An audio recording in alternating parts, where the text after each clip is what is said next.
In a chaotic world where wars never ended, martial arts decided everything. Strength was the only rule.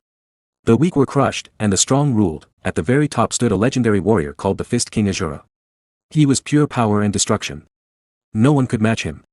One day, he faced an enemy army of 100,000 soldiers alone. Their general mocked him, calling him a demon and asking if he had come to die. The general laughed and said one man could never stop so many. Asura turned his back, sneered, and repeated, 100,000. To him, the number meant nothing. He said relying on large numbers only showed they could never truly defeat him. Furious, the general ordered the attack. But Asura, unarmed and alone, released a massive wave of energy with one move. It destroyed the entire army and even shattered the battlefield. He was unstoppable. One by one, the greatest masters of the time fell before him. Finally, Asura conquered the whole land with his fists and united it under his rule. He created the Shura kingdom, with its beautiful capital city called Manhwa. Far away on a lonely mountain, under the moonlight, a blue light glowed. A woman named Manhwa met Asura there. She knelt, congratulated him on his victory, and said the world was now safe under his rule. Asura grew impatient and told her to speak plainly. Manhwa said he was the only person in history to unite the land by strength alone. No title like God of War was big enough for him anymore. She said she had called him there to give him a special gift, a secret manual of immense power that only he could master. Curious, Asura touched it. Suddenly, red liquid burst out and his blood drop on magical liquid and magical chains appeared from nowhere. And they approached towards the Asura. They wrapped tightly around his arms and legs, binding him. Shocked by the betrayal, Asura struggled, but the chains were too strong. Manhwa smiled and said his rule was over. From that day, she would be queen. Asura glared silently. Looked at her. Then, anger rising, he reminded her who he was, the chosen one of heaven, the embodiment of destruction. Manhwa sensed danger and shouted for her allies to activate a magic barrier. But it was too late. Asura broke the chains with explosive force and punched forward. Red energy covered Asura's fist and face and his whole body force to froze him in place. Asura released even more power, but the red energy turned against him and swallowed him whole. The traders watched as Asura was completely sealed away. They knelt before Manhwa and hailed her as the new queen of the Shura kingdom. So the great Fist King Asura, ruler of the world, met a sad and lonely end. In the darkness, a system window suddenly appeared, asking someone to become a player. But a pair of fists smashed it to pieces. The scene changes. A young man named Yuda looks confused, unsure what just happened. A small fairy flies near him and shouts, "Yuda, watch out." A huge dragon-like monster bursts from the shadows and attacks him. Yuda quickly draws his sword and dodges the strike. The monster's powerful blow still pushes him back, but he digs his sword into the ground to steady himself. The beast prepares to breathe fire. The system warns that the attack will take 2 seconds. Yuda has no time to fully react and is shocked, but he holds his ground. Flames explode toward him. Just in time, his system guide analyzes the attack and grants him strong fire resistance. He walks out of the flames completely unhurt. Yuda charges forward. His holy sword of Asterion glows brightly. He calls down a pillar of heavenly light and releases the attack. The beam strikes the monster's head, slicing it apart and defeating the beast. The system announces, Floor 998 boss defeated. Quest complete. Yuda takes a deep breath and says the fight was harder than he expected. The fairy notices his worried face and asks what is wrong. She smiles cheerfully and says only the top floor remains, they will soon be free and can see their families again. Yuda smiles back, but something still troubles him. It has been 3 years since he was summoned to this tower. Only one final challenge is left. So close to the end. He wonders what waits at the top. The fairy calls to him again. He shakes his head to clear his thoughts, touches the huge door, pushes it open, and steps onto the tower's final floor. No matter what waits ahead, Yuda feels confident. With his high stats, no monster can stop him. He is sure he will win and finally go home. But the moment he steps into the final room, what appears is not a monster. Flames rise, and a dark, demonic figure steps out with a scary smile and glowing eyes. When the flames fade, Yuda sees a man with long hair. He is left completely speechless. The man, Asura, looks around and asks, "Who are you people?" Yuda is even more confused. The little fairy trembles in fear. Yuda stares and mutters, "Some random old guy." He looks around the room and asks, "Is this man really the final boss of the tower?" Asura frowns, wondering where he is. Then he realizes Maya truly sealed him inside this place. Yuda hears the man speak clearly and decides he must be an intelligent monster. He pulls himself together, draws his sword, and prepares to fight. This is the final boss, he cannot let his guard down. Yuda charges with all his strength, trying to end the battle quickly. But Asura blocks the attack easily with one hand. Yuda is shocked. The boy keeps attacking, swinging his sword again and again. Asura barely moves and deflects every strike with his arm. He does not even step from his spot. With one final effort, Yuda jumps high and shouts, "This is the end." He pours all his power into his holy sword of Asterion and unleashes heaven's judgment. Asura smirks and calls him a brat. To Yuda's amazement, the man catches the glowing blade with his bare hand. The ultimate skill stops completely. Yuda cannot believe it. This really is the final boss. His system guide starts analyzing for a weakness. It finishes and shows a high chance of success. But Asura only glares at the sword calmly. With one quiet word, Yuda's system screen flashes a critical error. The success chance drops to less than 1%. Yuda panics. He has never met an enemy this powerful in the entire tower. A dark, demonic aura surrounds Asura. Yuda wonders what kind of being this old man truly is. Asura smiles and says, "Don't be so scared, kid. I don't waste my time fighting people who aren't worth it." Yuda is speechless. Is he really not worth a fight? Asura adds seriously, "At your level, even one punch from me would be a waste." Then he looks at Yuda and asks, "What is this place?" At that moment, Yuda finally understands. His skills failed from the start because this stage is different. To deal any damage, he must prove his true strength, without relying on the system. Yuda takes a deep breath and says, "I'll prove my strength, no doubt about it." A system window appears and activates his chosen hero skill. For a short time, all his stats reach the maximum the system allows, 999, the screen shows every attribute at 999. Yuda looks at the numbers proudly, but Asura stares at the blue window and laughs coldly. To him, numbers like 999 for strength and speed are pathetic. He finds it disgusting that anyone would use a glowing screen to measure real power. Seeing this, Asura says he no longer cares about the purpose of this place. His hand glows with power as he decides to correct the boy's wrong thinking. Yuda feels the deadly killing intent and screams while raising his sword to fight. Asura charges forward and declares he will first destroy that disgusting blue screen. With one powerful punch, he strikes Yuda's status window directly. The blow sends Yuda flying through the air as he shouts in shock. Yuda screams in despair, unable to believe what is happening. The status window shatters into pieces, and the entire system takes heavy damage. Yuda wonders how this is even possible. A bright white light bursts from the tower. All his data is wiped out. And the system shuts down forever. Asura glares at him and asks if he finally understands that true strength cannot be measured by numbers. With a smirk, Asura says this boring game of numbers ends now. Yuda collapses to the ground, completely defeated and powerless. His level drops back to 1. Crying, he can only say sorry for everything. 3 years ago, Yuda was summoned to the tower with many companions. They climbed together, but only he survived. In that memory, Yuda asks his fairy companion, Nova, if they will ever return home. The more he thinks about it, the stranger everything feels. Nova agrees, it might be impossible to go back. But she also says their path must have a greater purpose. Those words cheer Yuda up and give him hope. Back in the present, Asura looks down at him and says, "Your little numbers game ends now." Yuda falls to the ground, completely defeated. His level drops back to 1. Tears in his eyes, he admits he was wrong. Asura walks closer. Yuda desperately tries to open his status window. His inventory, and his quest screen, but nothing works. He panics and shouts for the system to restart. He cannot believe what is happening. Asura calls him pathetic. "Are you still trapped in that game?" He asks with disgust. Those ugly blue windows will never appear again. Terrified, Yuda crawls backward and begs for his life.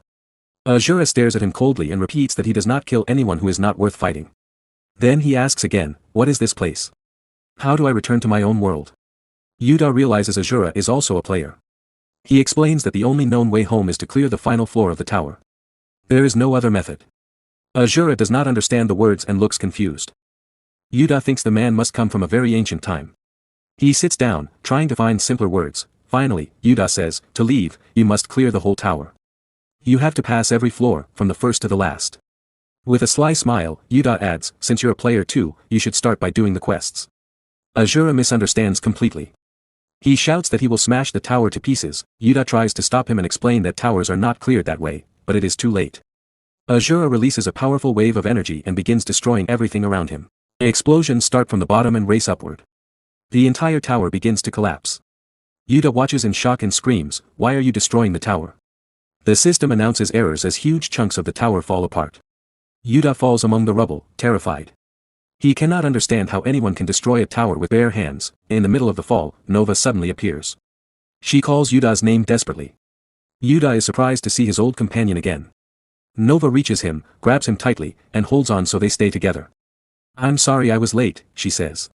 I went to get your sword. A sword lay forgotten behind them. Right after, Nova grabbed Yuda's arm and said, we have to get out of here now. Something huge is coming. Yuda looked around, confused. What could be worse than this? He thought. Nothing seemed more dangerous than what was already happening. Suddenly, bright light surrounded them. A loud system alert rang out, illegal access detected. Then a massive black hole opened in the air and began swallowing everything. Another warning flashed, all tower data will be deleted. Yuda turned and stared in horror at a giant purple hole in the sky. Broken pieces of the tower were flying straight into it. If we get pulled in two, he whispered, we're gone forever. The system voice spoke again, trash bin almost full. Undelete data is leaking. Far away, Asura was still releasing his power, destroying everything around him without caring. Then he paused. He felt like he had stepped on something. He looked down and saw Yuda and Nova standing right in front of him. Both Yuda and Nova froze in shock.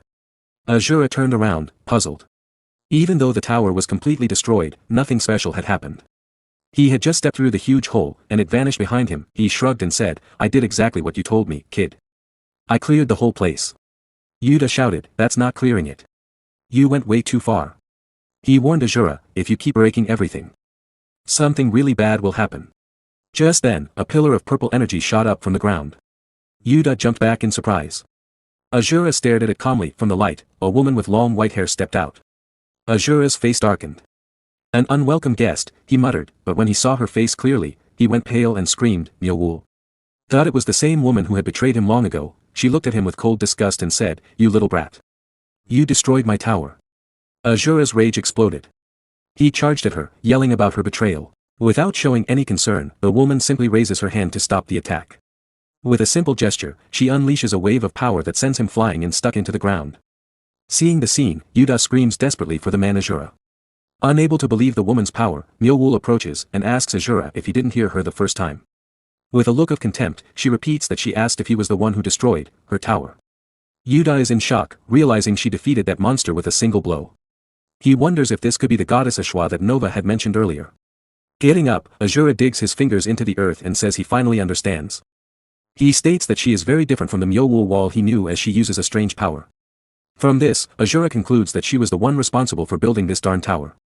With a hateful smile, he accuses her of being the creator of this disgusting numbers game. Asura screams that he did everything they asked and cleared the place completely. He continues to complain about that darn tower and that disgusting status game, too. Hearing the Asura words, Nova and Yuda shocked and staring at him withstanding. The woman Eshua also staring and listened to Asura and Asura Countess. Because of this, he lunges forward and demands that she send him back to his original kingdom. The woman stares at him with a mocking smile, unfazed by his threat. Right after, Eshua starts laughing, finding the whole situation hilarious. She then asks who told him that ridiculous story about going back home. Seeing this, Yuda and Nova felt surprised and nervously confused.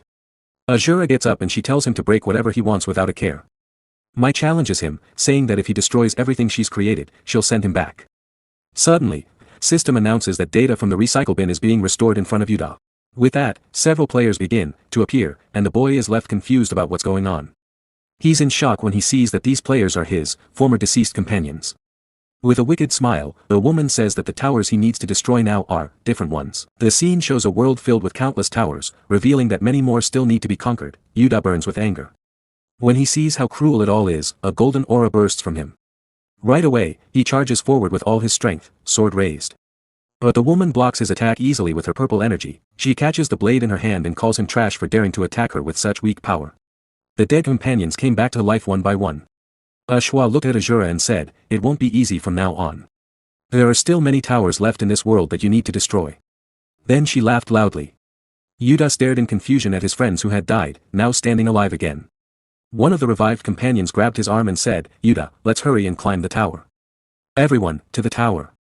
On the other side, Eshua gave Asura a mocking smile. No matter how much power you have, you cannot break the balance of this world so easily. Suddenly, Yuda's anger exploded. He rushed at Eshua with great speed, jumping high and pouring golden aura into his sword. He swung down with all his strength. But Eshua's automatic defense blocked it without effort. She looked at him and said, what? This worthless trash.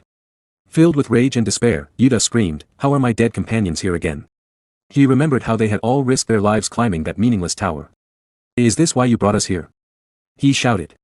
He attacked again, but with a simple wave of her hand, Eshua threw him backward. Looking down at him with cold superiority, she said, "You are all just pawns in my world. This world I created is still unstable. It cannot exist without your power. That is why I gave you fake quests and made you climb the tower, to steal your strength." She laughed and added, "I have no more use for someone who has no power left." With those words, she pushed Yuta far away. Yuta shouted, "How dare you do this for such a reason?" Eshua replied, "I no longer have any business with you. Now disappear." She gathered powerful energy in her hand, laughing as she prepared to strike him down. Tears filled Yuta's eyes. He clenched his teeth and thought, "Damn it, it's all my fault. I never should have climbed that tower in the first place. If only I had been a little stronger, a little wiser. I could have defeated that woman." Eshua told him to vanish forever and attacked. Yuta lay on the ground, crying and blaming himself for everything that had happened to his friends, but suddenly, a hand appeared from nowhere and tore apart the powerful strike Asura had launched. Eshua's eyes widened in shock. It was Asura. He slammed her into the ground with terrifying force, creating a huge crater. Eshua could not understand how he had moved so fast. Asura looked at Yuta and said, "Kid, you've earned my respect again." With a smirk, he turned to Eshua. "How dare you touch my prey before I do?" Yuta could not speak. Asura continued, "Your courage is good, but it's still too early for you. I will be the one to finish this woman, no one else." He charged forward and landed a powerful punch. The blow exploded with energy and destroyed everything around them. Asura smiled. "Only I will end her." Eshua was surprised by his strength, even without a system to help him. But she said, "I won't let such wild power run free." She attacked with purple energy. Asura grew angry at her tricks and tried to break free, but she trapped him inside a magic circle. "Conquer all the towers," she said. "I will wait for you at the highest place in this world." Then she vanished. Asura fell to his knees, surrounded by her purple energy. A memory came to him, an old voice named Myowool, asking him long ago to conquer all the nations of the world. He thought to himself, no matter how much I think about it, that woman and Myowool. They are really very similar. Asura wonders why she sent him to a place like this. He calls out her name, Myowool. Suddenly, one of the revived knights charges straight at Yuta. The boy blocks the blow, but the knight's strength shocks him and overwhelms him. Yuta shouts the names of his old friends, calling out to Young Myung-hoon and asking if they no longer recognize him. His little fairy, Nova, warns him that it's pointless, they are only echoes of old memories.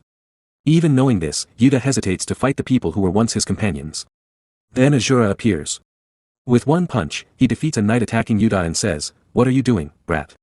Yuta stares in surprise as Asura easily kicks another enemy away. With a serious look, Asura orders the boy to lead him to the towers right now. Yuta is shocked and argues that these knights are his friends. Asura scoffs and asks if those things truly look like companions.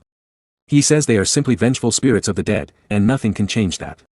He adds that if Yuta wants to waste time with ghosts, he will go to the towers alone. At that moment, the knights swarm toward Asura. He turns his back on them, dodges swiftly, and strikes back without effort. He grows angry at these ghosts for daring to block the king's path. He declares he is busy and will destroy them all at once. Asura unleashes a powerful attack surrounded by a reddish aura. But right after, he bends over in pain. He looks at his hand and realizes he cannot feel his energy. He wonders if his dantian has been sealed. With a furious smile, he understands that the woman Eshua is testing him. He declares that no matter what she does, nothing will stop him here. When more ghosts rush to attack, Asura punches straight through several of them and proclaims himself the strongest of all time. Facing the huge horde, he decides it is time for a warm-up. He leaps high, strikes with his fists, and charges in, sending ghosts flying everywhere.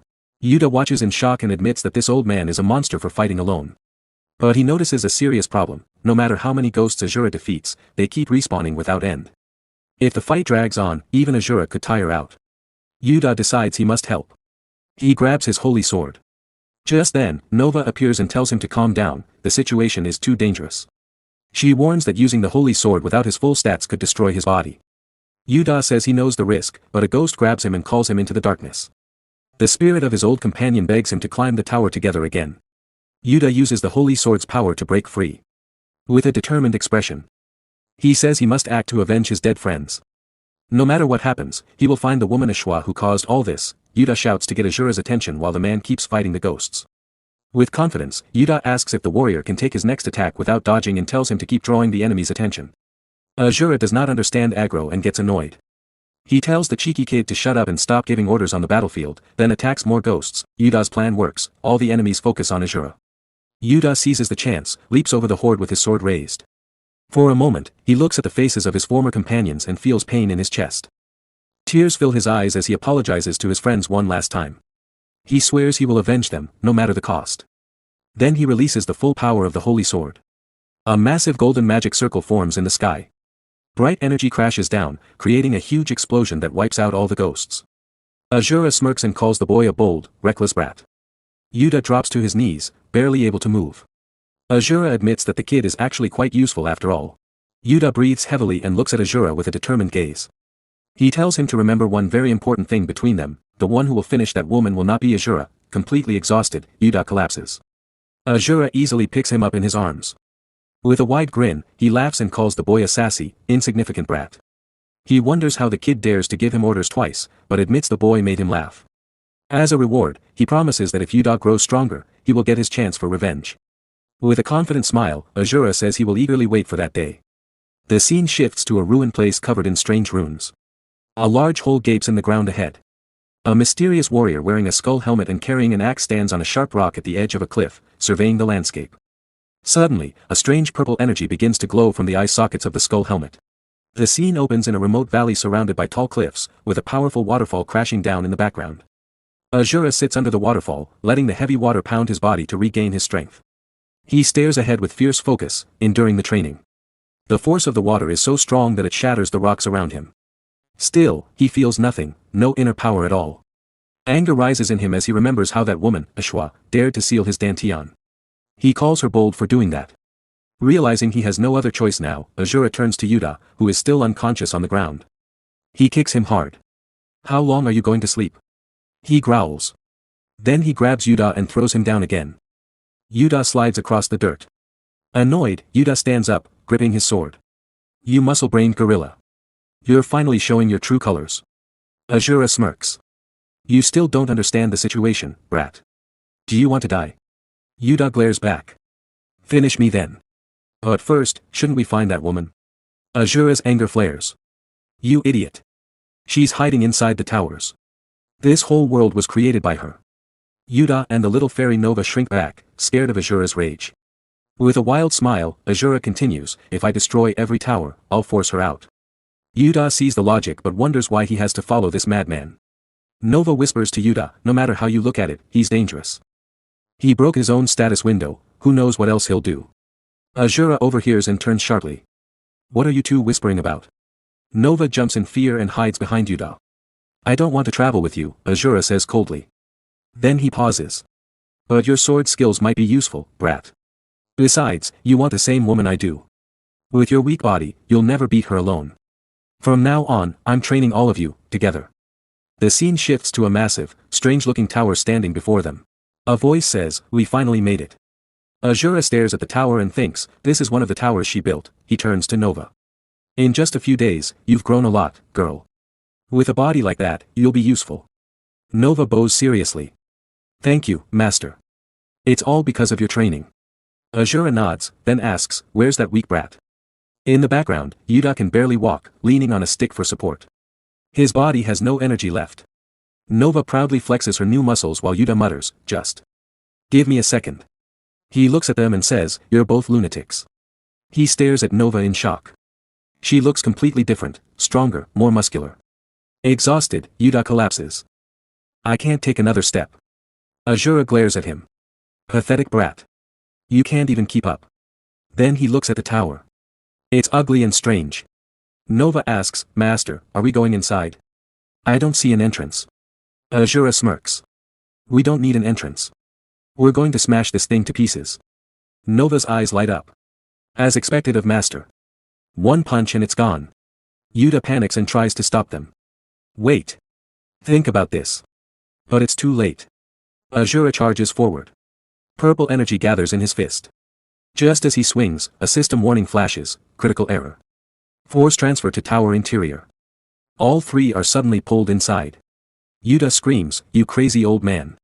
You didn't think at all." The scene changes to a ruined city, crumbled buildings. Dark sky. A blast of purple energy explodes against one of the structures as the three crash to the ground. Asura stands and looks around. What are these creepy buildings? Yuta gets up, confused. Where are we? He notices Nova has returned to her small, normal size. She touches her arms sadly. My muscles. They're gone. Looking at the destroyed city, Yuta wonders if this is even a real city. Nova, scared, asks if they're back in their original world. Yuta shakes his head, he's sure this isn't his world. Then Nova points to bodies lying on the ground. Are those players? Yuta wonders why there are so many dead people. Suddenly, a voice echoes, heed my call. Purple energy rises from the bodies. One corpse screams in pain, Asura watches quietly, understanding what is happening. The souls of the dead gather in the sky. A figure in a suit floats down from above. He looks at the group with a superior smile. New players summoned to the tower. Interesting. Don't bother resisting. Only I will reach the top. He raises his hand, drawing in the purple soul energy. A giant skeleton forms before them. The system calls it the King of Spectres. Yuta stares in shock. That's way more than just a skeleton. The monster's purple eyes glow as it attacks. Yuta shouts, Asura, get out of the way. It's too strong. Asura laughs. Dangerous? To me? He charges and punches the skeleton with one devastating blow. The creature shatters into nothing. Asura turns with a smirk. Useless trash. He glares up at the man in the sky. You think that weak thing makes you the strongest? You dare claim the top with such little power? The man looks down calmly. Hiding behind a monster. Is that what you think? Right after that, the man uses his power again. Several more creatures appear beside him. He says he has changed his mind. With a challenging look, he tells Asura, I'm going to test you. Let's see how long you can survive. The two monsters charged at Asura together. Asura smirked. This is your test. He said. He raised one fist. Creatures like you dare to challenge me. With a single swing of his arm, he smashed one beast backward. It crashed hard into the wall. He turned to the man who had summoned them. You think this tests me? The second beast, a skeletal monster with purple energy glowing in its eyes and swirling across its face, snarled. Chains burst from its body and shot toward Asura. Asura stood still. The chains wrapped around his arms. For a moment, he looked surprised. Then a lion-like spirit beast leaped from the shadows behind him, claws ready. Asura's eyes flashed. He gathered his strength and struck. His huge hand slashed through the lion beast again and again. He cut off its head, tore out its eyes, and sent blood spraying from its mouth. One massive arm flew through the air. In seconds, the beast lay in pieces on the ground. Asura brushed his hand. That tickled, he said. A deep voice echoed through the darkness, summon the abyssal horde. Hundreds of skeleton soldiers and monsters appeared behind Asura and rushed him at once. Asura took one step forward. Power surged from his foot. A wave of energy exploded outward. Every monster shattered and flew through the air like broken toys. Suddenly, a giant titan beast charged in with terrifying speed and swung a huge fist. Asura did not move.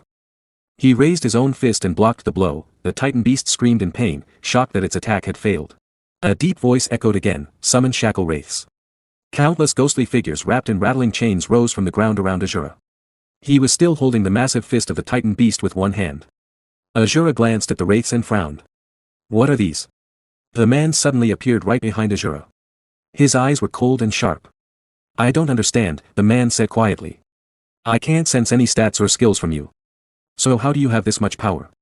Asura turned and looked at him with a serious face, but said nothing. The man gripped two swords. Purple energy flowed around the blades and glowed in his eyes. No need for answers, he said. I'll take your soul and find out myself. He raised his swords. A huge purple light exploded in the sky above them. With a powerful swing, he unleashed Brand of Extinction. A massive wave of destructive energy rushed toward Yuta and Nova. Yuta's eyes widened in shock. That power is insane. He's fighting that monster on equal ground, one-on-one. Just who is this guy? Nova's face turned pale. Yuta, run. He shouted. That's no longer a normal player. I don't know why, but I feel it clearly, that man is giving off the same kind of power as Goddess Eshua.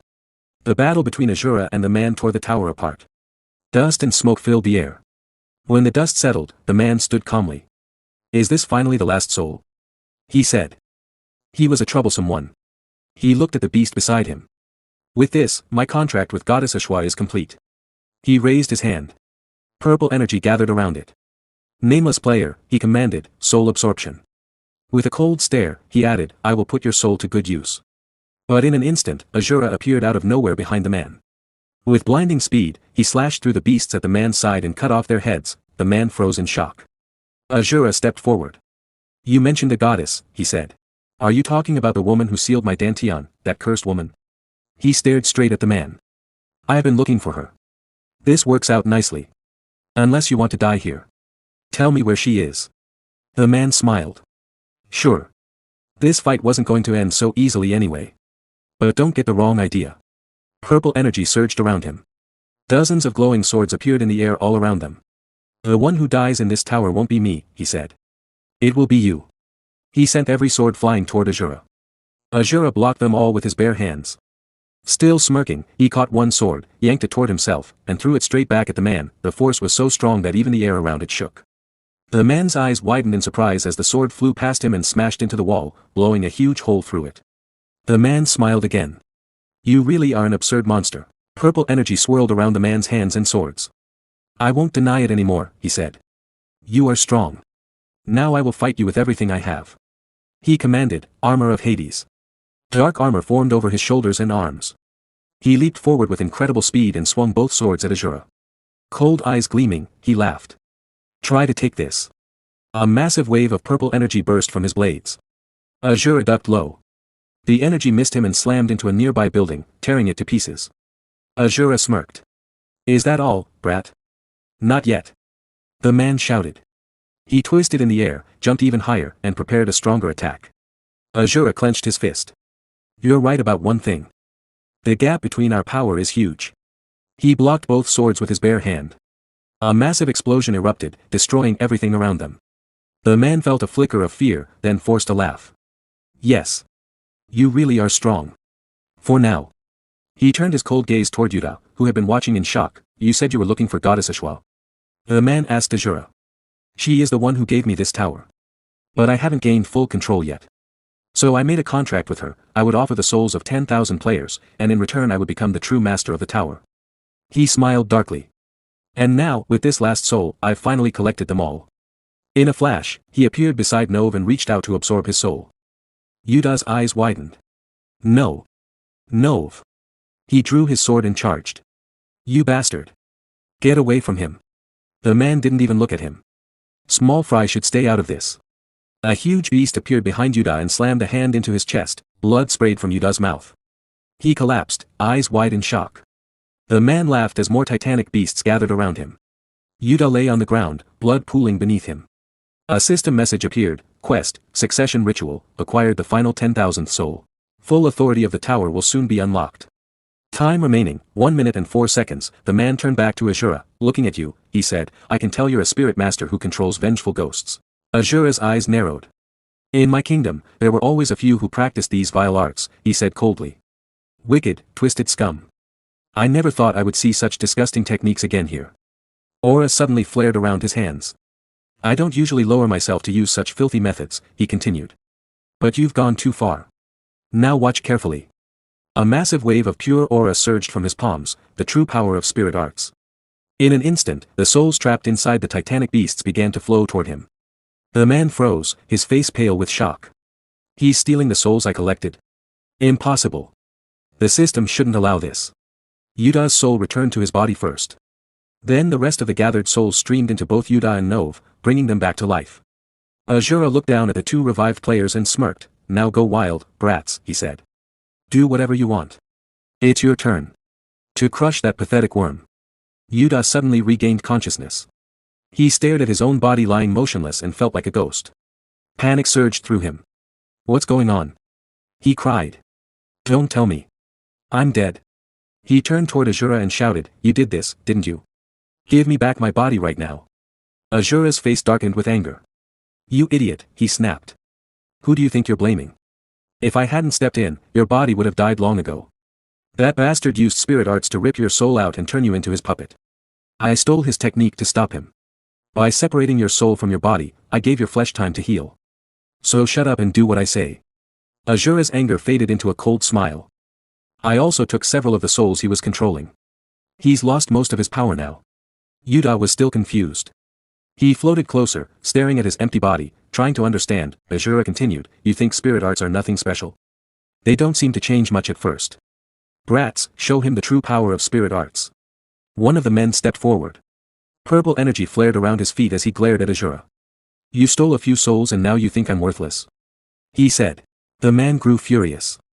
Purple energy surged across his body, and his eyes glowed the same color. He stepped closer to Asura. Enough of your bullshit, he snarled. I don't know how you stole those souls, but the ones you took are nothing, just a drop in the bucket. As he spoke, he raised his hand.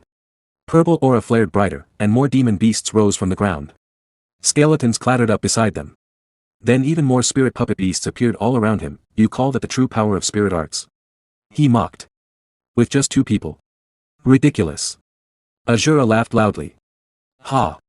Just 2 people. You still measure strength by numbers alone. At that moment, Yuda leaped forward. Yellow aura flowed along his sword as he swung at one of the puppet beasts. The blade sliced deep into its shoulder. The creature let out a pained howl and flew backward, crashing far away. Dust exploded into the air from the impact. The man stared in shock. His eyes widened. What? Is this power? He thought. Where did it come from? Just moments ago, this kid was half dead, more puppets prepared to attack. One huge beast with a massive mouth and purple energy dripping from its face charged straight at Nova, who was still unconscious and standing motionless. Yuda saw it and shouted, Nova. She hasn't woken up yet. The beast reached its peak and lunged to strike. Suddenly, dark power exploded from Nova's body. Her aura turned overwhelming and black. She struck the beast's face with terrifying force. The massive creature vanished in an instant, completely destroyed. Nova blinked and regained consciousness. She looked at her hands in surprise. I feel really strong too. Yuda rushed over and called, Nova, are you okay? She nodded, still amazed. Yuda turned back toward the enemy with a cold expression. I think we both got a lot stronger because of these spirit arts. Or whatever this is. But if we keep fighting like this, it'll never end. He looked at the growing army, spirit puppets, giant beasts, screaming souls, zombies, and skeletons, all covered in flowing purple energy. Asura glanced at the man and noticed he was still using his power to summon even more puppets without stopping. Asura looked at Yuda and Nova and said, listen carefully. To stop him, we have to destroy that disgusting system window first. My dantian is sealed, so I can't use blast. Breaking it won't be easy. Yuda asked, but there is a way, right? Even with your dantian sealed, you can still use spirit arts. Asura clenched his paws into fists and nodded. Exactly. I can't use internal chi, but external chi is no problem for me. He turned to Nova. If there's enough chi, I can create power equal to blast. Your chi is special, kid. Lend it to me. Nova's eyes widened in shock. Deep inside the dark tower, dust floated everywhere. A system notification suddenly appeared in front of the man, warning. The number of souls required for the quest is insufficient. Acquire more souls to complete the quest. The man stared at his blue system window and muttered, those worms wasted the souls I needed. Anger filled his voice. But I can collect more later. First, I must get rid of those pests. He raised his hand. Purple energy swirled around it. My souls. He shouted. Answer my call. Hundreds of soul puppet beasts appeared around him. He pointed forward and commanded, sweep away every enemy in sight. Asura watched the army of puppets and said to Yuda, we only get one chance. Trust me and give everything you have. Open a path so I can reach him. The puppet beasts charged forward while the man controlled them from behind. Yuda gripped his sword. Don't worry, he told Asura. I'm not doing this because I trust you. I'm doing it for Nova and for myself. I will open that path. Yellow aura covered Yuda's sword. He shouted, Holy Sword of Assyrian. Bright holy light burst from the blade. With one powerful swing, he cut a wide path through the puppets. The man laughed as he watched from his system window. Fools! You waste all your strength just to clear my army. It's useless. You can't handle all the souls I've collected. Suddenly, Asura appeared out of the darkness right in front of him. Just as I thought, Asura said with a wild grin. Every time my spirits died, you opened that blue window to check it. Coward. The man's eyes went wide with shock. Asura gathered spirit energy into his fist. Nova poured all his chi into Asura to make the attack stronger. Asura roared, your annoying games end now. And punched the blue system window with full force. Fist King Asura style, destruction. A huge explosion blasted everything around them. The system window cracked and shattered into pieces. The name Lee Chanwoo, level 99 and his endless HP and MP vanished with it. The man screamed, this can't be. His mouth hung open in horror. In his mind, he thought, everything I built. Destroyed so easily. I can't accept this. His eyes turned red with rage and fear. My stats. My power. My world. All gone. A final system message appeared, error. Error. Soul data damaged. All souls will be permanently deleted. Quest succession ritual failed. Yuda collapsed to the ground, exhausted from clearing the path. Slowly, he stood up again. He placed a hand on his chest and felt his heartbeat. "Huh?" he whispered in surprise. "I'm back in my real body." He looked at Asura with amazement. "My body really healed, just like he promised." "Who is Asura, really? How strong is he?" Meanwhile, the man fell to his knees. Tears of anger streamed down his face. "This can't be true. It can't end like this. Because of you. Because of all of you," he shouted. "The only way to save my world from destruction is gone forever." His eyes burned red and purple with pure rage. After losing Lee Chanwoo talking about his past when Lee Chanwoo was walking on the street with headphones on, heading to school. Suddenly, he heard people shouting and running behind him in fear. He turned around, took off his headphones, and looked up. A huge number of teleportation gates appeared in the sky. He stood frozen in the same spot, shocked. Then the city was attacked. Fire spread everywhere. Buildings collapsed. People died horribly. One man had an iron rod pierced through his chest. Many others lost their lives while trying to escape. Lee Chanwoo was the only one who survived. He stood there in complete shock and fear. Sweat covered his face, and his eyes were wide open with terror. Suddenly, a woman appeared in front of him. A blue screen popped up, introducing the system. Then Yuda showed up, trapped or confused, and asked Lee Chanwoo, "What are you talking about all of a sudden? The world was destroyed? Aren't you a player from another world like us? So why would your world suddenly?" Before Yuda could finish, Lee Chanwoo put his hand on his head. Tears filled his eyes as he said, "When I became a player, my world was already doomed. A monster wave was going to destroy it. I wanted to save my world no matter what." His eyes turned cold, and tears fell as he continued, "I thought I could save it with my own power. With only one goal, to save everyone, I climbed to the top of the tower. There, I learned the truth, the person who conquers the tower gets the power to create a new world." Yuda was surprised and asked, "A new world, the power to create?" Lee Chanwoo looked at his hand and said, "Yes. I used that power to try and remake my world inside this tower, exactly as it was before the destruction." Then he shouted with anger and pain, "I wanted to save and protect them with my own power. Finally had the strength to protect everyone." He clenched his fist tightly and yelled with tearful eyes, "But everything is ruined because of you. If you hadn't interfered, the quest would have." Before he could finish, Asura angrily interrupted, "Stop with the cowardly excuses. You coward." Asura kept talking coldly. "Someone like you wants to save the world? Save everyone? Then why did you run away when your world was being destroyed?" Lee Chanwoo's eyes opened wide in shock. Asura continued, "You never really planned to save them, did you? You said you wanted the power to recreate the world, not to save it. Is that power just some pathetic game of numbers to you? Even if you rebuild the world inside this tower, what real meaning would it have?" Asura stepped forward and said calmly, "Since grief has made you forget reality, let me remind you of one thing. You just wanted to escape your weak, painful reality. And play the hero." Lee Chanwoo shouted in anger, "Shut up." He raised his fist and charged to attack. But with just one hit, Asura knocked him down hard. Lee Chanwoo flew back and crashed into the wall. Blood came out of his mouth as he coughed. In his mind, he thought, "I really did it to save everyone." Then he remembered a past conversation with Ensure. Ensure had said, "Player, you have finally cleared all the stages of the tower. Now you have two choices. If you want, you can return to your world right before it was destroyed. You can face the monster wave and try to save your world." Lee Chanwoo stayed silent. Ensure smiled coldly and continued, "Or you can accept a special quest. Inherit the full power of the tower and recreate the world you lived in, right here inside the tower. Make your choice." She asked coldly, "Will you go back to your original world, face the monster wave, and become a hero in an endless war? Or will you use this power to create the world you want? And become the savior of that world?"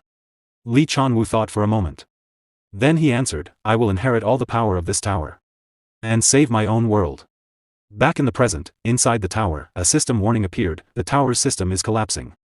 All data inside the tower will be deleted." Yuda looked at Nova and asked in panic, "What is this now? Don't tell me. The tower is collapsing?"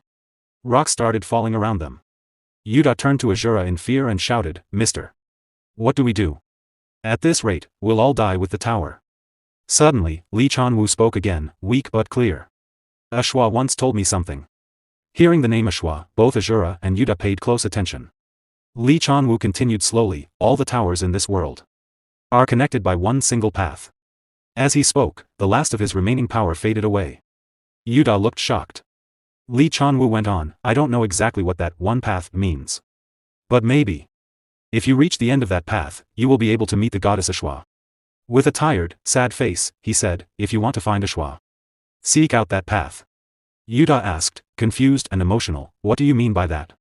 And why are you telling us this? Lee Chanwoo sat on the ground and spoke in a low, tired voice. Because the memories I tried so hard to ignore have come back. Now I finally understand. He looked straight at Asura and said, that muscle-bound man was right. I was just a coward running away from a weak, painful reality. I got drunk on the idea of playing hero. Even if I admit it now, nothing will change. He gave a painful smile and continued, after all, I gave up the chance to return to my original world. His voice became quieter. So in this empty world with nothing left, I have no reason to keep living. The exit is behind you. If you wait any longer, even that exit might disappear. Before the tower collapses completely. Hurry and get out of here.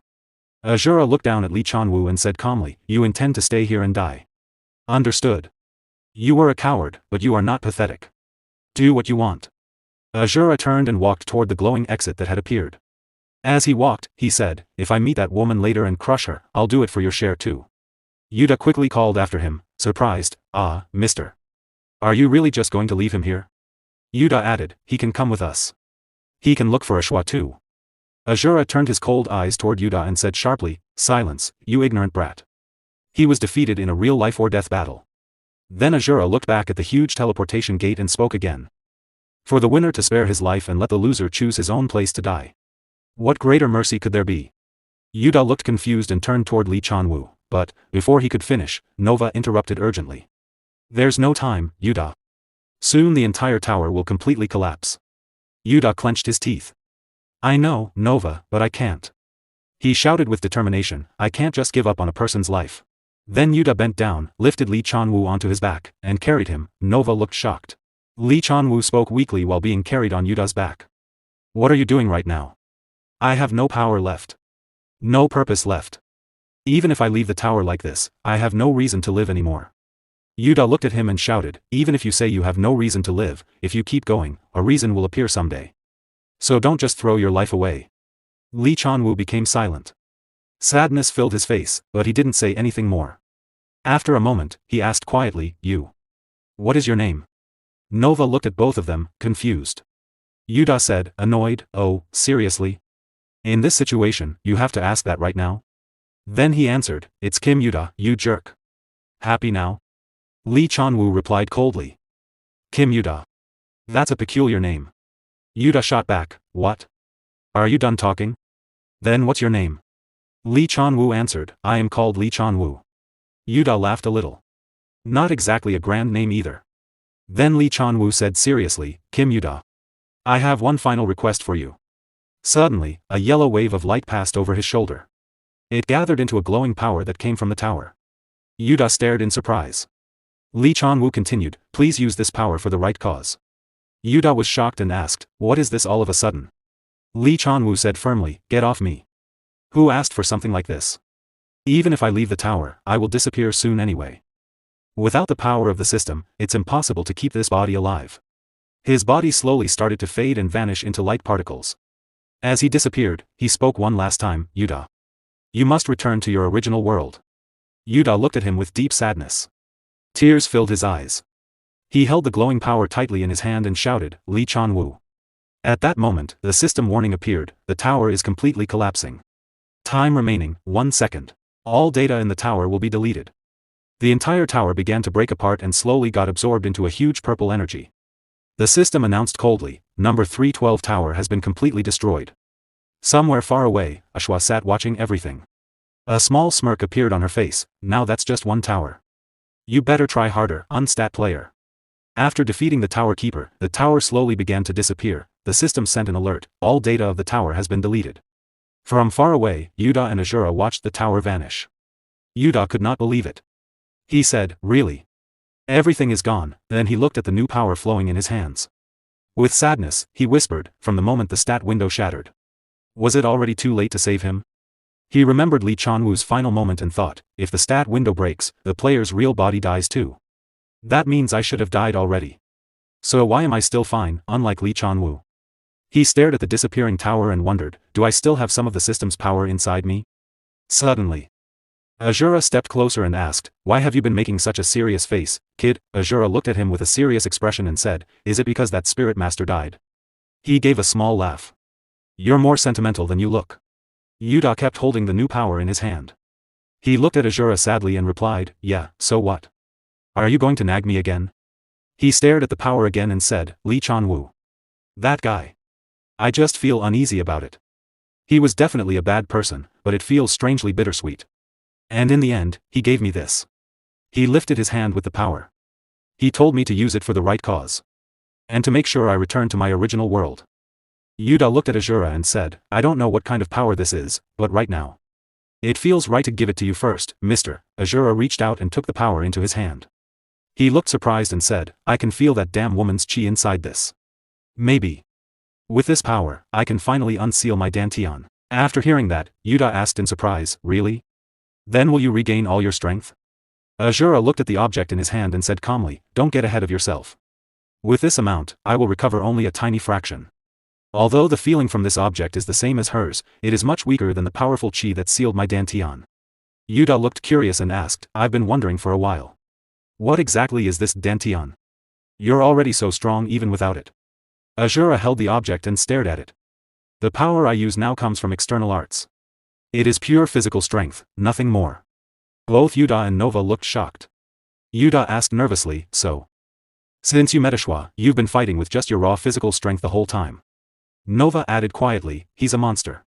Asura spoke in a cold voice, if I recover my dantian, I can use internal energy. He continued explaining, internal energy uses the power of chi that flows through my body. It allows me to show strength far beyond external arts. Yuta's eyes opened wide. Internal energy? Is it like a magic skill? Then he thought to himself, come to think of it, that man was strong even without a stat window. If he had stats, how high would they have been? He was strong enough to destroy both the stat window and the tower. Yuta looked down sadly. Nova noticed and asked. Yuta, what are you thinking about? Yuta blinked. Huh? Oh. I was just wondering what Mr. Strength would look like in stats. Suddenly, Asura appeared behind him and lightly tapped his fist on Yuta's head. Are you still judging strength by those blue windows and numbers? Yuta rubbed his head in pain and said nervously, he has sharp ears too. Nova whispered, he's definitely a monster. Yuta asked Asura, then what is real strength to you? Asura gave a small smirk. Foolish. He raised his hand and said, strength comes from blood and sweat. It comes from training and effort. He clenched his fist tightly. Listen carefully. To throw a strong punch, I swung my fist 1,000 times a day. But if someone else swung it 1,001 times, does that make me weaker? He stood firm, feet planted, and the air around him seemed to press down. No. It's not just about the number. It's about how much you yearn for power with every single punch you throw. Asura pulled his fist back slowly. He held the position for a few moments, building pressure in the air behind him. He took a deep breath and said, in other words, true strength is what you gain when you put your whole heart into achieving what you desire. His eyes turned blue, and a powerful aura flowed around his fist. The air pressure grew stronger. Then, with full force, he threw his punch forward. A huge noise echoed. A bright light flashed across the area. The force of the punch blew everything in its path away, nothing was left standing. Even the dust swirled wildly around them. Yuta and Nova stared with wide eyes, completely stunned by the power. Asura looked at them and asked calmly, do you understand now? He glanced back at the object in his hand. Power still flowed from it into his palm. His eyes turned red, and his face showed anger. Anyway, the real problem is how to use this power properly. He gripped it tighter and thought bitterly. Damn it. It's full of things I don't understand. Myo-wool. What on earth were you thinking? High on the mountain, thick fog covered everything. Yuta and Asura were still talking about the power of the object. Asura suddenly tossed the object to Yuta and asked, is this the first time you've seen it too?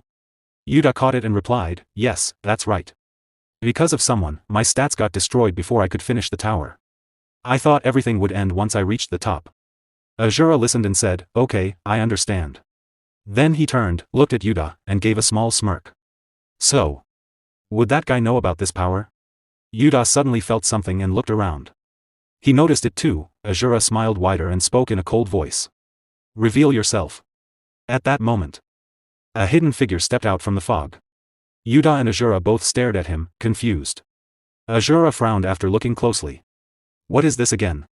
A monster that survived the tower? But I don't see any red aura. The man stood silently. A strong purple aura flowed around his one eye. He wore a skeleton mask shaped like an animal skull and held a huge, powerful axe in his hand. Asura narrowed his eyes and asked sharply, "Who are you?" The man wearing the big animal skull mask on his face said nothing.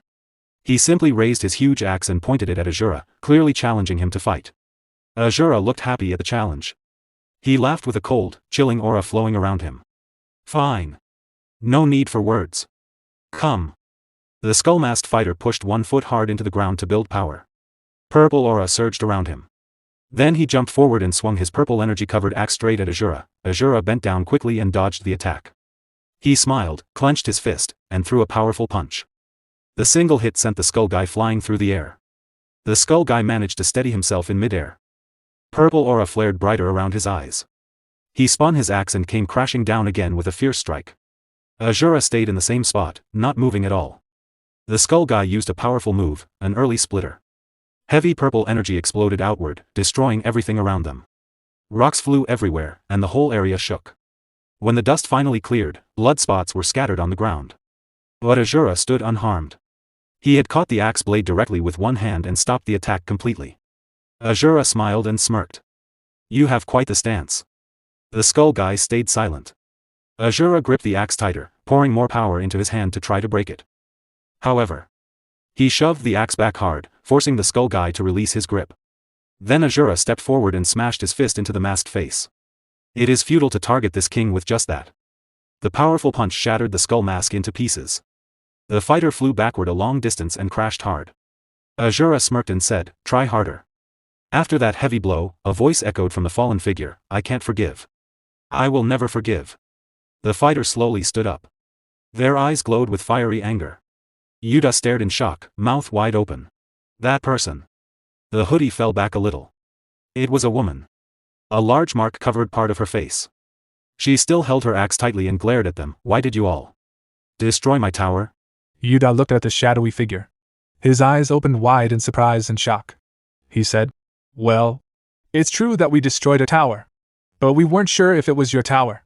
Nova also looked surprised and shocked by his words. The figure gritted her teeth in fury. Then she shouted angrily, "Don't play dumb! I clearly saw you destroy the tower," she asked loudly. "What is your goal? Why are you doing this?" Asura stayed silent. His narrow eyes and cold expression showed nothing. But she kept talking. "If it weren't for you, because of you, I've been wandering this empty, desolate world for 2 whole years." Yuta looked surprised again but kept listening quietly. She continued, "I would have returned to my original world long ago."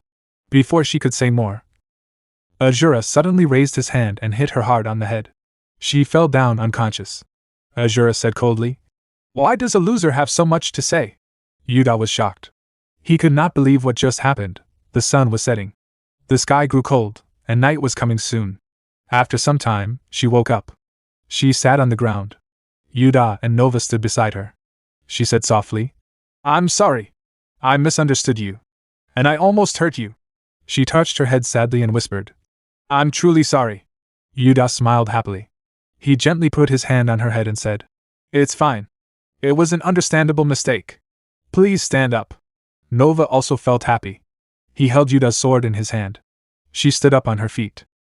Yuta said kindly, "By the way, it's really surprising that you reached the top of the tower with those stats." Then he asked curiously, "Miss Kalina, may I check your status window one more time?" Kalina said, "Oh, one moment." She opened her status window and showed it to Yuta. "Here's my profile. Kalina level 86 HP, 80,000 MP, 120,000, STR 1 AGI, 1 INT, 1 LUK, 1 remaining stat points, 86 million. Yuta's eyes opened wide in shock. He thought to himself, "This is unbelievable. No matter how many times I look at it. She really reached the top of the tower with these stats?" He looked at Kalina, still shocked, and thought, these numbers mean she just leveled up over and over but never used her stat points. To think something like this is possible. Is this person also a powerhouse on the same level as that mister? Yuta stood beside her and asked. You said you didn't see anything at the top of the tower. Right. Kalina nodded. Right. There was nothing. Not even normal monsters appeared. Instead, I got a message saying stats are insufficient, and then the tower started to disappear. Yuda put his hand on his chin and thought for a moment. Then he said, an error happened because the stats were not enough. As expected, that must be Eshua's doing. Kalina looked surprised. Eshua. Yuda explained. Eshua is the entity that gave us these status windows and powers. It also called us to the tower. We are chasing that entity so we can return to our original world. Kalina looked at Asura and said, if that's true, then that person too. She asked. But what is he doing right now? Asura was sitting on the ground. He held the special power they got from the previous tower keeper in both hands. He closed his eyes. Energy started flowing around his body. Yuda looked at him too and said nervously, good question. Suddenly, the power in Asura's hands floated into the air.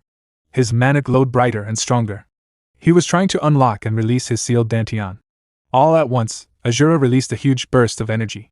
The powerful pressure made nearby rocks fly away. A strong stream of energy shot straight up into the sky. Yuda and Nova quickly covered themselves as the pressure wave hit them hard. Yuda shouted, what is this now? Asura's body was wrapped in glowing chains. A bright blue aura flowed around him. The chains were blocking his dantian.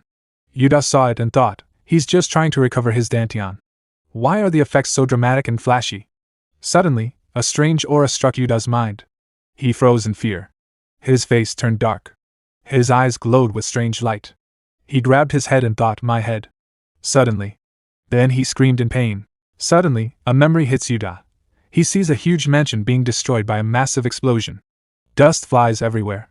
Fireballs fall from the sky, crashing into the mansion and burning everything around it. A strange figure stands high in the sky, throwing powerful fire down with great force. Eshua looks up at the figure, crying loudly and screaming, no! Yuda feels confused. He thinks, what are these memories? That face looks somehow familiar. Meanwhile, Asura stands up slowly. Dust swirls around his feet. He raises his hand and says, my internal energy has started flowing a little. But it's still too weak. I need much more power to unseal my dantian. He thinks of Eshua and mutters, the seal that woman put on me. I have to break it using that power, right? A smirk appears on his face. Interesting. Then Asura looks at Kalina and Yuda. I've found a way to regain my full strength. If I absorb these energies, I can completely restore my dantian. He smirks again. So hurry up. Let's go to the next tower, kid. Yuda steps forward and asks, but not every tower has a successor's power, right? Some towers might not have one yet. Suddenly, a voice says, no. I know the way. Yuda turns around, shocked. Nova. He stares in surprise. Why do you look? A purple aura flows around Nova's body, the same power that belonged to the tower sprite puppet from before. Nova speaks calmly. I don't know what happened either, but I can feel it. Everything in this world, all the powers, big and small. She releases a small burst of purple aura. I think I know where the successor's powers are heading. I can guide you, Yuda. Yuda listens carefully, his face turning serious. Nova looks determined and says to where the successor's powers are being used. Yuda nods, his expression now strong and focused. Then our next destination is set. Scene change. A large mansion stands hidden in thick night fog. Bright lights shine from its windows. Inside, the air moves gently, but everything stays quiet, only silence echoes. Suddenly, footsteps ring out through the halls. A tall, quiet man with long ears steps forward. He wears a single monocle over one eye. He speaks clearly. The Bloodwind Fields, the farmlands personally designed by the Demon King, are collecting their monthly harvest share as maintenance fees. The Dark Mine, as planned, delivers 1 gold bar every month. The Demon King sits on his grand throne. He laughs loudly. Good, good. At this rate, 1 million coins won't be far away. He looks at the long-haired man and says, Graydon, you've worked hard for a long time. Take some rest. Graydon bows slightly and replies, however, there is one unusual matter. The Demon King raises an eyebrow. Unusual matter? Graydon nods, yes. While a soldier was patrolling the eastern wall, he reported seeing an unidentified group. It's not confirmed yet, but based on my own judgment of their identity. In the demon realm, it seems a new hero party has appeared. The Demon King leans forward. A new hero party? Have they still not learned their lesson? A mad smirk spreads across his face. His eyes glow with a fierce red aura. 2 sharp demon horns on his head pulse with bloody red energy. He speaks in a low, dangerous voice. All right, fine. Whoever they are, let them come. No matter who it is. The scene shifts. He sees Yuda, Nova, Kalina, and Asura in the distance. The Demon King laughs darkly and finishes. They won't be able to take even a single step inside my castle. A system message appeared, player Kalina's stats confirmed. System code approved. Transporting to tower number 008. After they arrived, everyone looked surprised. Yuta waved his hands and cried, "What the? We are inside the tower already? Just like that?" He rubbed his head happily and nervously, then said to Asura, "This is so easy. If you have stats in this world, things are much better." He laughed. Asura answered calmly, "Pathetic fool. You still talk about those blue windows. Even this time is wasted. I need to heal my dantian fast." Asura then looked at Nova and asked, "Hey kid, where is that successor person?" Nova pointed with his finger and said, "The successor's power is right inside. It is a big mansion over there." Inside the big mansion, a voice rang out, "You failed to defeat the Demon King again, Hero Evan." A man with a beard shouted, "How long do we have to wait until you kill the Demon King?" Evan smiled, rubbed his head nervously, and said, "We were so close. But the equipment broke at the last moment, you know." He laughed again. He added cleverly, "If you give us just a little better equipment, I am sure we can do it this time." The king, who sat on the throne with a big mustache and beard, said in shock, "Equipment? A few months ago we gave you the best equipment, right?" Evan answered with shame, Yes, but those weapons were not my style." Ha ha ha. With a big smile, thinking of a beautiful lady, he added, "Oh, and while we are at it, can we pick some new saintesses? My holy power feels weak lately." The king gritted his teeth in anger and shouted, "Your shamelessness has no limit." Then he roared, "Evan James. You are no longer the hero of our kingdom. You are banished." Suddenly, many spears floated around Evan. He looked surprised. He waved his hand nervously, laughed in confusion, and asked, "Why are you acting like this again? I am telling you, this time will be different. I have a secret weapon ready." Before he could finish, the king yelled, "Do you think I do not know? You used the fight against the Demon King as an excuse to waste the kingdom's money and live wildly." The king's eyes narrowed. He looked serious and said, "If you do not leave right now, I will kill you here." Evan James smirked, raised one hand, and said, "You are too angry today. Do you know how much I have done for this country?" Suddenly, a loud explosion happened behind him. The wall blew apart. Rocks flew everywhere. The guards and Evan were shocked. One guard cried in fear, "What is this?" Another asked, "What is happening?" A third guard saw Asura and shouted, "Don't tell me. Is this a raid by the Demon King's army?" Nova pointed at Evan and said to Asura, "It's that person. I can feel the successor's power coming from him." Evan James stood there in shock and panic. Asura made a fist. Air gathered around it. He bent low, ready to attack, and shouted, "If you don't want to die, hand over your power right now." One guard yelled, "How dare you cause trouble here? Do you not know where you are?" Another guard shouted, "Subdue that bastard at once. The punishment for insulting the royal family is immediate execution." Asura swung his fist. A wave of air pressure flew out and hit the two guards. They flew into the air and crashed hard. Evan stayed in his spot, still shaking with fear. Then he looked at Asura with cold eyes and thought, "What was that just now?" Two royal guards sent flying. With only one punch. This guy is. Suddenly Evan smirked. He started laughing loudly and shouted with excitement, "Look, Your Majesty. These people are the secret weapon I told you about." Asura looked at him in confusion. Yuta and Kalina also looked confused. But Evan kept talking. "It is not just this man who has superhuman strength. Every single person here is much stronger than an average S-rank mercenary. With these people, we will surely defeat the Demon King Belzer." Nova, Yuta, Kalina, and Asura still stood in the same place. Asura gritted his teeth in anger and asked, "What?" Outside the kingdom, people were walking around normally. They had no idea what was happening inside the palace. Inside, Asura punched Evan James, sending him flying into a large pillar. The pillar was crushed from the impact. Asura shouted at him as air swirled around his body, "What kind of bullshit are you spouting?" Evan James slowly got up with a smile and said, Sorry. Are you guys new players? Or successors?" Yuta looked confused and replied, Well, we are." Before he could finish speaking, Evan James put his hand on Yuta's shoulder excitedly and said, "No, forget it. That kind of thing isn't important right now. It seems you're after the successor's power. In that case, you've come to the right place. He gave a thumbs up and said, let's defeat the Demon King together. Asura shouted in anger. His eyes burned with rage, his face turned dark, and his body filled with burning fury as he yelled, shut up already and stop this nonsense. I just need to extract that power from your body. Evan James's eyes became dark and serious. He said, oh really? Then he smiled and continued, then try taking it. You seem confident that you won't destroy the successor's power by extracting it by force. Asura narrowed his eyes and asked, what did you say? Evan James replied calmly, what? Didn't you know? If you forcibly take another successor's power, it gets destroyed. So if you help me complete the Demon King subjugation quest, I'll hand over my power willingly. Hearing this, Nova and Yuta opened their eyes wide in confusion but said nothing. Asura said with cold eyes, enough. That's a worthless proposal. Suddenly, Yuta spoke up, Mister, wait a moment. It might actually be true. Lee Chanwoo's power wasn't taken by force either. He gave it to us himself. Evan James narrowed his eyes as a green aura flowed through them. He raised his hand to shake Yuta's hand and asked happily, you're someone I can talk to, huh? Nice to meet you, I'm Evan. Yuta replied, ah. Yes, I am Kim Yuta. Then Yuta asked nervously, I have a question though. About not being able to take the successor's power by force, how do you? Before Yuta could finish, Evan James said, now then, what about the rest of you?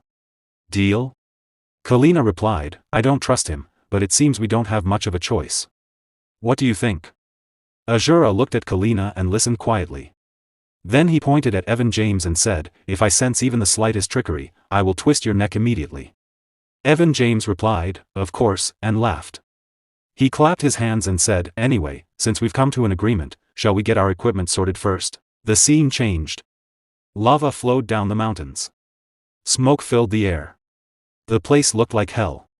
When they arrived, Evan James looked around and said, so this is the demon realm where the Demon King lives. It is much bigger than I thought.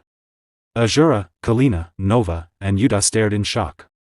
Their eyes grew wide with surprise. But Evan James shouted with excitement, now. Let's go defeat the Demon King. Suddenly Asura got angry and threw away the new equipment he had just put on. Evan James saw it and asked quickly, huh? What do you think you're doing? Asura changed back into his old clothes and said, things like this only get in the way. I don't need them. Evan James looked confused and said, okay. But it was expensive though. Then he turned to Kalina and asked, you don't need it either? Kalina looked at her equipment and said, I like it. Asura said quickly, stop wasting time. Where is the Demon King? Evan James replied, usually in these hero stories, we have to reach the Demon King's castle first. The Demon King's castle was huge. Dark red light glowed inside. Thick fog covered the area. Outside, many rocket launchers moved into position. A few minutes later, all the rockets launched into the air. Dust flew everywhere around the castle. The ground where Yuta, Asura, Nova, and Evan James stood was marked as the target. Yuta looked up and shouted, what are those? Wait. Don't tell me those are missiles. Oh no. This is so unfair right from the start. The missiles are coming straight at us. Inside the Demon King's castle, the Demon King sat on his throne and said, stupid hero bastard. Have you still not learned your lesson after getting beaten so many times? I will deal with you properly this time. Using my greatest masterpiece. Anti-hero hybrid state-of-the-art fully armed absolute fortress Ver 82. Evan, I will wipe you out perfectly. From the Demon King's castle. The Demon King laughed like a madman. He used the system to mark their position and launched the missile attack on the hero. The group stood below, watching the rockets fly toward them in panic. Evan James raised his hand, gathering his purple aura into his palm. The energy formed a glowing purple sphere, and his eyes shone with the same powerful light. He released the aura toward the missiles flying at them. The purple energy blocked all the missiles at once, and they disappeared instantly. Evan turned his head and shouted, is everyone all right? Yuta and Nova stood there in shock. Yuta thought, that's amazing. To block all those attacks at once. He's a bit annoying, but a successor is a successor after all, huh? Evan clenched his teeth in anger. That Belzer. Are you planning to go all out from the start again? He looked at Yuta and Asura seriously. Listen carefully. Everyone. Every piece of land here in the demon realm is part of a dungeon created by the Demon King. The lava, the rocks, the trees, everything you see can become his weapon. If you let your guard down for even a second, you never know when or where an attack will come from. Suddenly, a fire cannon loaded and began shooting at Evan and Yuta. They quickly blocked the attack together. On top of his castle, the Demon King stood holding the fire cannon. "You've brought companions again, hero Evan," he shouted with a mad laugh. "Did you really think I would let you climb to my castle so easily?" Evan gritted his teeth and stepped forward. "Demon King Belzer. How long are you going to hide? If you call yourself a Demon King, come out and fight me fair and square." His purple aura flared even stronger around his eyes. "No matter how much you try to hide, you can never stop me." Demon King Belzer laughed loudly. "Very well. If that is your will, then it cannot be helped. In that case, I shall resist that will with all my might." Suddenly, a blue screen appeared in front of him. Yuta and Nova stared in shock. Yuta's eyes widened. "That's a status window?" He looked at Demon King Belzer in disbelief. "Wait. Does that mean the Demon King is a player too?" The Demon King laughed madly as purple aura flowed around his body. "Now, heroes, watch closely." Suddenly, puzzle-like walls rose from the ground and surrounded Yuta and Kalina. They were shocked and quickly prepared themselves. Demon King Belzer shouted, "I personally designed this new Demon Realm dungeon just for you." The walls completely trapped them. Everyone felt a sudden sense of danger. Then a system notification appeared in the air, downloading new map data. A new dungeon has been updated in the Demon Realm. Target entities are being transported to the new dungeon. The scene changed. They found themselves inside a dark and dangerous cave. Fire torches burned along the walls.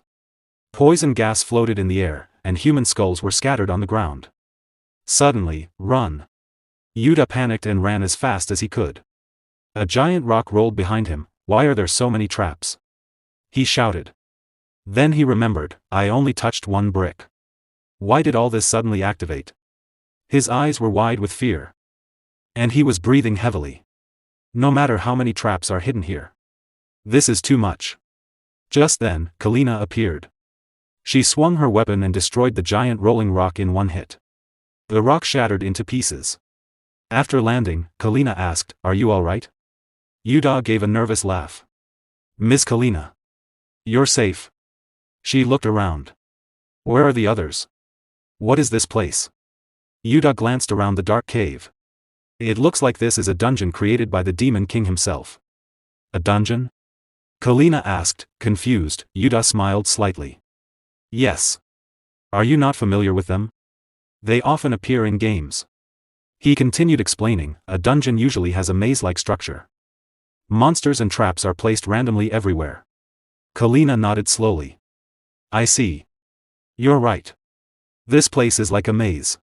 I tried taking different paths several times, but I ended up in the same spot." She looked worried. "How can we even escape from here?" Yuta's expression became serious. "First, we need to find Asura and Evan. If Asura is here, I'm sure we'll find a way to break this trick." Meanwhile, Asura gathered air around his fist and punched the wall in front of him.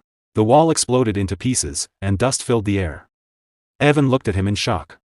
"No, mister. I told you not to smash everything like that. Because of you, it's even harder for me to find the path now." Asura glanced at him coldly. "Don't order me around, you foolish man who only talks. I will find my own path." He walked through the hole he had just created. Evan stayed silent for a moment. Then he spoke coldly, "Fine. Do whatever you want. Even if you keep smashing walls, you'll just end up back at the starting point." Nova stood nearby, quietly watching. Evan held a Pathfinder device and tried to check the direction. That Belzer. He really prepared well this time. Even with this Pathfinder, I can't find the correct route. He sat down and gave a small, tired laugh. "Is this another failure? We're still so far from catching the Demon King. It's always hard just to reach his castle." His expression became sad. "If nothing changes, I won't be able to return to the kingdom."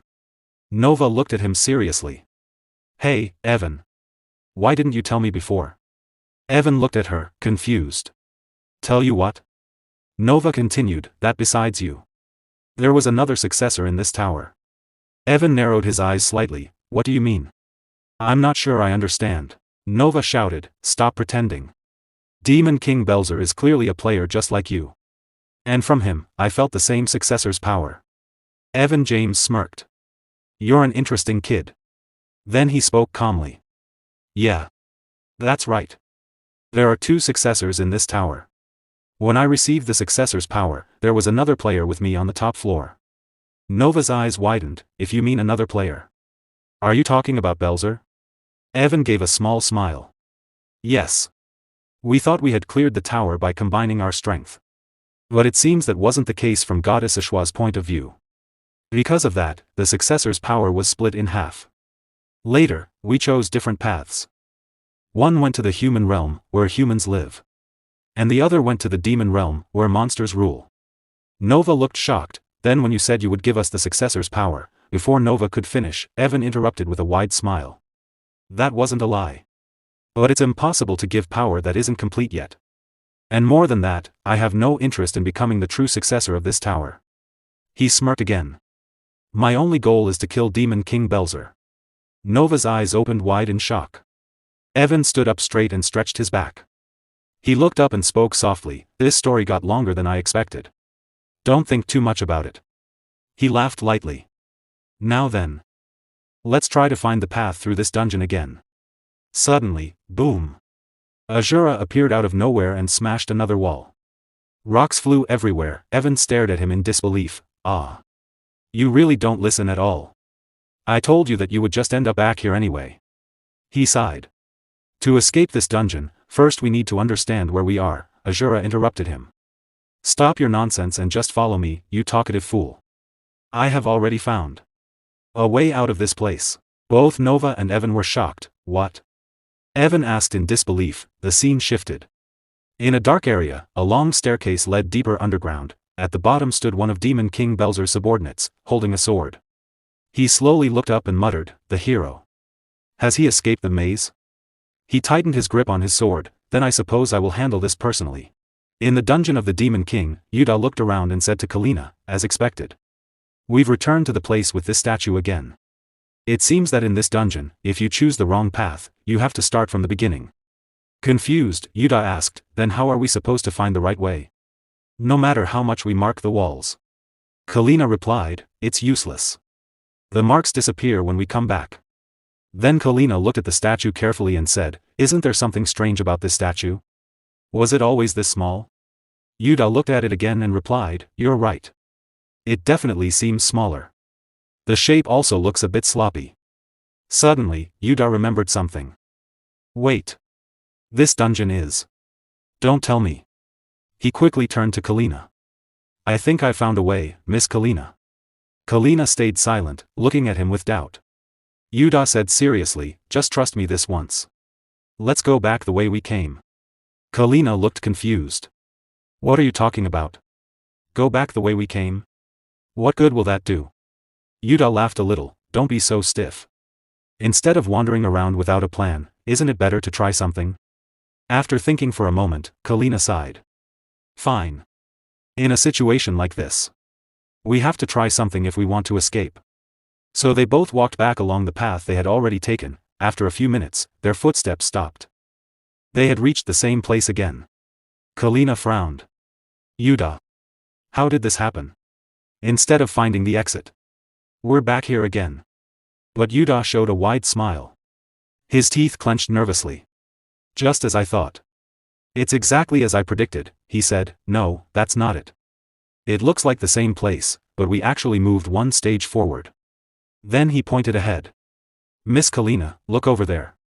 Kalina turned her head and widened her eyes. That is. The torch is lit? Yuda smiled. From now on, until all those torches are lit, we're going to search for anomalies in this dungeon. Kalina blinked in confusion. Anomalies? Wait, explain that for a second. What does that mean? Yuda explained calmly. Simply put, an anomaly is something different from the normal dungeon. For example, a trap suddenly appearing where there wasn't one before, or the structure of the dungeon changing in a strange way. All of these count as anomalies. He continued, the rule is simple. If there are no anomalies, we move forward. But if we notice an anomaly, we immediately turn back. And we keep repeating this until all the torches are lit. Kalina still looked confused and nervous. Really? I don't fully understand what you're saying. But you mean we can escape, right? Yuda laughed again. Yes, don't worry. I've played a lot of games like this. Just trust me and follow me. They continued repeating the same process. Every time they returned, another torch became brighter. Finally, after repeating it many times, they reached a place where they could feel strong air pressure coming from a large gate. Yuda smiled when he felt the wind. Finally. The path is open. Kalina looked shocked. I can't believe it. How were you able to solve this riddle? Yuda laughed proudly. I told you. Games like this are a piece of cake. Then he pointed at the statue again. I'm the type of person who has to play every new game that comes out. When I saw the statue getting smaller at the start, I immediately understood what kind of trick this dungeon had. Kalina still looked a little confused, but she smiled. Anyway, thanks to you we survived, Yuda. Let's go down quickly and find the rest of our party. They walked down the path and soon reached a huge gate. Yuda stopped in shock. Where? Before he could finish, Kalina asked, is this the place? Yuda looked around nervously. Asura. Evan James. Where on earth are they? Suddenly, a shadow moved like a ghost behind Yuda. A man holding a sword rushed forward and attacked him from behind. Kalina noticed it immediately and shouted, Yuda, watch out. She quickly stepped in and blocked the attack with her axe. The sword and axe collided with a loud sound, and yellow sparks flew into the air. The attacker looked at them with cold eyes. He was one of the Demon King's subordinates. Holding Kalina's axe back with his sword, he said calmly, to think you made it this far. Companions of the hero. Then he raised his sword and poured his aura into it. To solve the maze personally designed by Lord Demon King. Your abilities are quite impressive. Not far away. Yuda held his sword tightly and rushed forward angrily to attack. But the Demon King's subordinate continued speaking, however. As long as I am alive. In a flash, he moved faster than the eye could see and cut through Yuda's attack. With me here. You will never reach Lord Demon King. Yuda suddenly cried out in pain as the blade cut him. A wound opened on his body. What is this speed? His eyes widened in shock. I can't follow his movements at all. At that moment, Kalina stepped forward. She gripped her axe tightly and jumped high into the air for a powerful attack. The Demon King's subordinate calmly looked up at her. As Kalina swung her axe down, he simply bent his body and dodged the attack with ease. Then he moved again, his sword flashing like lightning. He launched many fast attacks. Kalina quickly moved her axe to block and dodge the strikes. After avoiding the attacks, she rushed forward and swung her axe again, releasing a wave of purple aura from it, but in the next moment, the enemy was suddenly behind her. Kalina froze in shock. When did he? The Demon King's subordinate took advantage of the moment. His eyes turned cold as air began to swirl around his blade. He swung his sword rapidly, attacking from many directions. Kalina panicked. She had no time to react. Several cuts appeared on her body. Damn it, he's attacking from all directions, if I want to catch him. Is that the only way? She poured purple aura into her axe. At that moment, the Demon King's subordinate stopped attacking. He looked at her and said calmly, your strength is acceptable. But your attacks are far too slow. Then his killing aura filled the air. You will never defeat me. Before he could finish speaking, the single-lens glasses he wore over one eye suddenly cracked and broke. He looked shocked. Kalina, breathing heavily and wounded, replied, my attacks are slow. Suddenly, a system screen appeared in front of her. Inventory, retrieving registered equipment. After the system notification, a large heavy machine gun appeared in Kalina's hands. She lifted the weapon and pointed it at him. Then she said calmly, then try dodging this too. Yuda felt surprised. His eyes widened in shock as he thought, Miss Kalina's weapon has changed all of a sudden. Then he realized, ah. I see. She used the inventory window to switch weapons, but even with a different type of weapon, it wouldn't be easy to defeat the boss. At that moment, Kalina began using the weapon and fired it rapidly. The intense heat from the gunfire spread across the area. On the other side, the Demon King's subordinate dodged all the bullets and stepped aside. Holding his blade tightly, he prepared to launch a counterattack. However, Kalina quickly opened her inventory window again and summoned a garnet. She grabbed it in her hand and immediately threw it toward him. The Demon King's subordinate swung his blade and cut the garnet into two pieces. But suddenly, Smoke burst out from it. The Demon King's subordinate was shocked. His eyes widened as he realized, that's a smoke bomb? Could it be that from the very beginning? Her plan was to block my view. Kalina switched weapons again, replacing it with a blade. She drew the blade and swung it toward the Demon King's subordinate, provoking him to respond with his own sword. Then she switched weapons once more. A system notification appeared, retrieving registered equipment from inventory. Switching equipment to battle staff, Kalina immediately launched the electric weapon toward the Demon King's subordinate. He blocked the attack with his blade. But the moment his blade touched the weapon, electric energy burst out like thunder, spreading across the entire area. Lightning-like energy crackled everywhere. Yuda was stunned. Muttering to himself, he said, "How can this be? How many weapons is she using in a single battle? Her weapon proficiency and combat power make my stats seem completely insignificant." The electric explosion filled the area with energy and landed a critical hit on the Demon King's subordinate. He grabbed his arm with his right hand but then smirked. "I've never seen a player like this before," he said. Not only does she switch weapons during battle, but she can also handle various types of weapons freely. He then raised his blade, and purple energy began flowing around it. However, it's just a trivial skill. The purple energy spread across his body as a powerful aura surged around him, shocking Kalina. He continued, "I have yet to use even 10% of the ancient demon power sealed within this sword." Feeling the overwhelming purple aura, Yuda was shocked, sweat forming on his face. Kalina was also stunned, frozen in place. The Demon King's subordinate held his sword firmly and began unleashing the ancient demon power sealed within it. "If I release the true power sealed in this sword," he said coldly, "your little tricks will mean nothing." But just as he began unleashing that power, the rooftop suddenly shattered. A figure fell through the broken roof. It was Asura. He landed directly where the Demon King's subordinate stood. Asura's foot struck the subordinate's head with tremendous force. The sudden attack shocked the Demon King's subordinate, leaving him no time to react. He slammed into the ground with a critical hit, cracking the floor beneath him. Asura calmly stood there as the Demon King's subordinate collapsed, completely unconscious from the unexpected attack. The defeated enemy lay motionless on the ground. Looking down at him, Asura asked casually, "Who is this guy?" Deep inside the dungeon, Yuda looked at Asura and asked, "Excuse me? You came all the way here? By destroying the floor?" He nervously rubbed his cheek and continued, "Using such a brute method. You could escape the dungeon like that, huh? That's just like you, Mr. Asura." Then he laughed awkwardly. Evan James laughed loudly and waved his hand. "At first, I didn't believe it myself. He suddenly started breaking walls and somehow found his way here." He then looked at Asura and said, "I thought this mister was only strong, but he's far more capable than I imagined." Asura glanced at him with cold eyes but didn't respond. After a moment, he spoke. "Enough with the small talk." Then he asked coldly, "What exactly is this bastard? What does he have to do with that so-called Demon King?" Evan James replied, "This guy is the butler of the Demon King Belzer and the de facto second-in-command of the Demon Realm, Graydon." His expression became serious as he continued.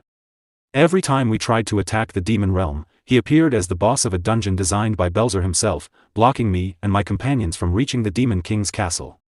Especially when he transitions to Phase 2, the difficulty becomes overwhelming.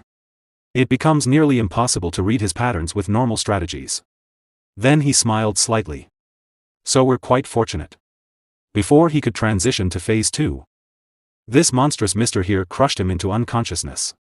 He crossed his arms, smirked, and said, "Even though he didn't reach Phase 2, the fact that you two faced Graydon alone means you're quite skilled, aren't you?" Yuda smiled nervously. "Oh, it's nothing. It's all thanks to Ms. Kalina. I just watched from the back." Then Yuda suddenly asked, "So now? Is the dungeon completely cleared?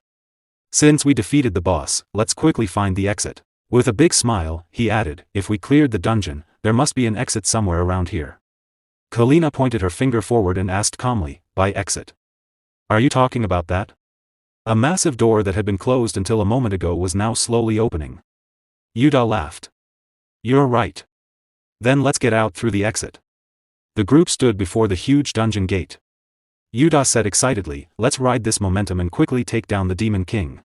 Asura looked at Evan James and spoke with irritation. "Hey, damn hero. How long do we have to repeat this wretched exercise?"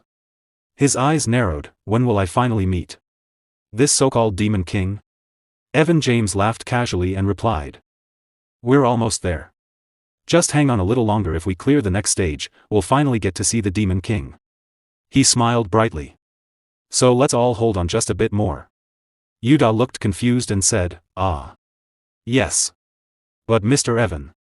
How do you know we'll meet the Demon King after the next stage? You mentioned earlier that you were stuck at the Graydon stage. Evan James laughed and said, isn't it obvious? After a mid-boss, there's usually the main boss. He tapped Yuda on the back while laughing. Even though I look like this, I'm quite a game enthusiast. You see, this much is basic knowledge. Then he asked, alright then, shall we move? I'll stay behind to check for any remaining gimmicks, so you guys go ahead. Yuda felt confused but didn't question him. Instead, he replied in a slightly panicked voice, understood. Then we'll head to the next stage first. Mr. Evan, please join us quickly if you sense any danger. With that, they all moved forward toward the large door, leaving Evan James behind. Evan James stood there silently, watching them leave. Then a smirk appeared on his face. Now then. He muttered quietly. Shall I finish what remains? His gaze shifted toward Graydon, the Demon King's subordinate and butler. Evan James raised his hand, gathering purple aura around it.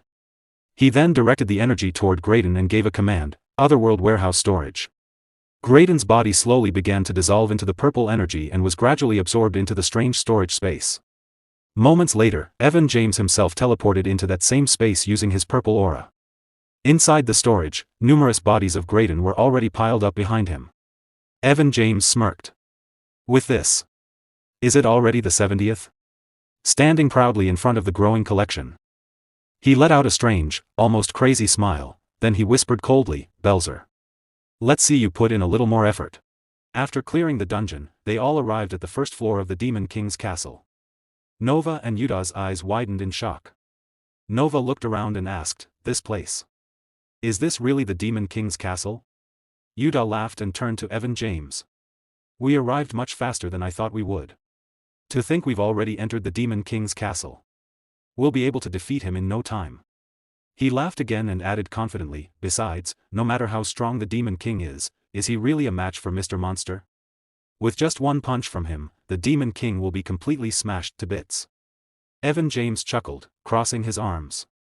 It's true that he's strong, but we still shouldn't let our guard down. Yuda. Evan then smiled calmly and continued, this place might look like an ordinary Demon King's castle, but it's actually a massive dungeon designed by Belzer himself. Yuda frowned in confusion. This place is a single massive dungeon? But even so, there are no monsters appearing at all. Don't tell me it's like that previous dungeon, and we have to find some kind of anomaly again. Suddenly, a strange figure began to materialize in front of them. Yuda noticed it immediately. Before it could fully form, he quickly drew his sword and shouted in confusion, what the hell is that? Is it a monster summoned by the Demon King? He paused, narrowing his eyes.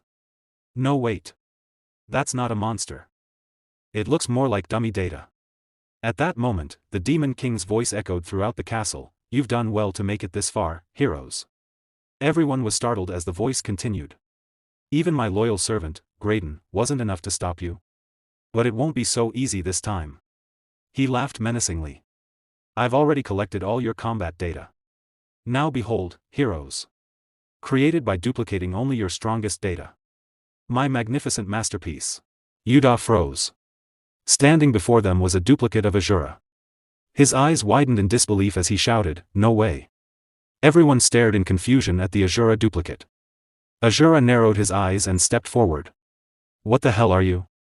Why does a lowly wretch like you dare to assume my form? Yuda, still shaken, thought to himself, what is going on? There are two Mr. Monsters. You're telling me that just by duplicating data, something like this is possible? Asura walked up to his duplicate and smirked. How amusing. A puppet mimicking me? He placed a hand on its shoulder and said coldly, but can you truly copy it? A mere puppet like you. He smirked again. Copying my fist? In an instant. The duplicate struck. Its fist slammed into Asura's face, sending him flying backward into the wall. A powerful explosion followed. The duplicate lowered its fist, a faint smirk forming on its face, almost as if it were superior to the original. Yuda stood frozen, completely shocked by what he had just witnessed. Asura stood back up, his expression turning serious as he stepped toward his duplicate. "No, that's not right," he said coldly. "My fist cannot be this weak." A smirk formed on his face as he bent slightly, gathering mana into his fist. Taking a firm stance, he pulled his arm back and shouted, "Try copying it properly." In the next instant, he launched a powerful punch toward the duplicate. The duplicate responded immediately, throwing its own fist forward. The two attacks collided, creating a massive surge of air pressure that rippled through the surroundings. Suddenly, Asura followed up with a swift kick, knocking the duplicate's fist aside and pushing it slightly backward, but the duplicate quickly regained its balance. It bent down, gathered mana into its own fist, and retaliated with a powerful punch. Asura barely managed to block it with both hands, but the force of the blow pushed him backward. He dug his feet into the ground, using his hands to steady himself. The duplicate didn't stop. It stepped forward again, launching another punch. Asura dodged it, but the duplicate continued its relentless assault, striking again and again. Asura kept evading, yet each attack forced him further back. Watching from the side, Yuta was stunned. "No way. It's actually fighting on par with Mr. Monster?" He swallowed hard, his eyes filled with disbelief. "Maybe it's just my imagination, but it feels like the real Mr. Monster is being pushed back." Meanwhile, Kalina loaded his heavy machine gun with purple mana.